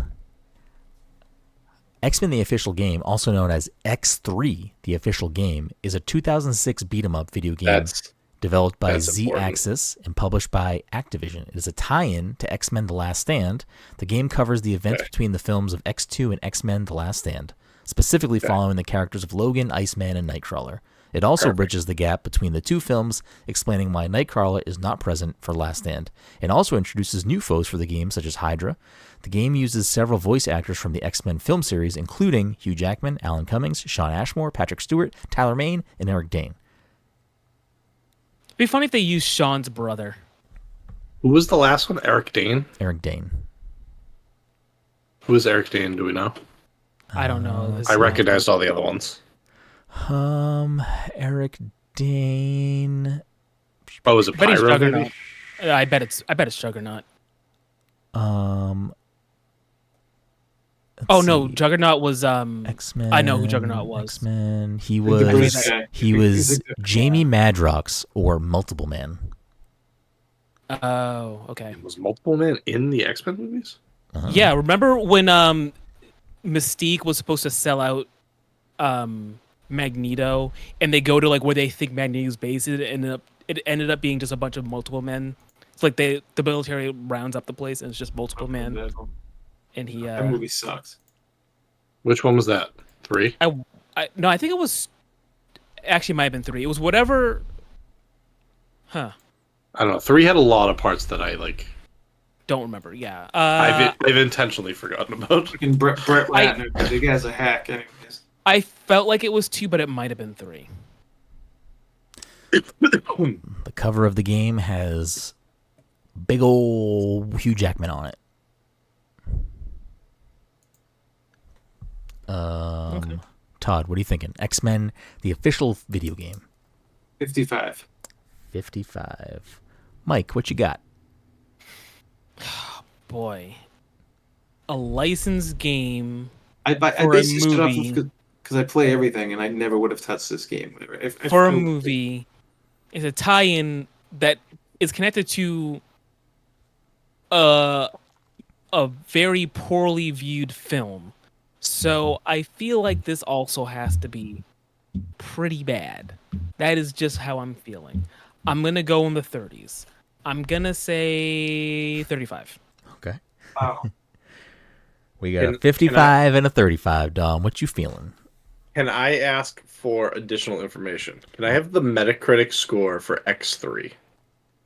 For the movie. Okay, I can reveal that, but it also allows the two of them to change their score if they would like. Okay. X-Men 3. That didn't show up. Is it called The Last Stand? Yeah. I think it might be just called The Last It's called Stand. X-Men The Last Stand. Let's see. I think X2 is the one that turns to X2. X-Men The Last Stand has a... we'll go off Rotten Tomatoes, not Metacritic. Well, I'll give you both. Metacritic has it at a 58.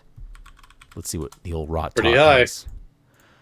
I mean, that's still... I think that's bad, though. X-Men Last Stand. That's still like a D-, right?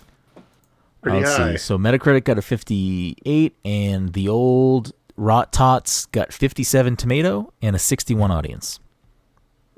That's pretty high.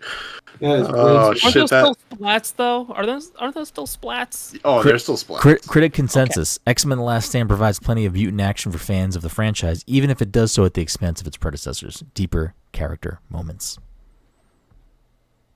That's for the movie. X-Men, you may also like X-Men, okay. X2, X-Men Days of Future Past, Iron Man, Superman Returns. There you go. I mean, James Marsden. There you go. I do like that they said, hey, if you like this X-Men movie, you'll like maybe 3 other X-Men movies, but not the other ones. All right. Does anyone else want to change their score? Are you guys staying at a 35 and a 55? You staying at 35, 55? I'm gonna stay at mine. Yeah, whatever. Okay. All right, I'm gonna go 45. 45. We really do just keep doing this to ourselves, don't we, folks? We really do. There are a lot of platforms, so I'm not gonna. Sure. Xbox 53, PlayStation 2 52, GameCube 50, DS 50, Game Boy Advance 55, PC 52, but the Xbox 360 score has us making no movement on the leaderboards this week. With a 52, Todd is the closest at 55. So everyone gets 1 point this week. The leaderboard essentially does nothing. Hell yeah, brother. Ending the week with Dom still in first at 41, Todd in second with 31, and Mike still in third with 30 points. That'll do it for this week's episode. It's a long one. We appreciate you. We'll see you next time.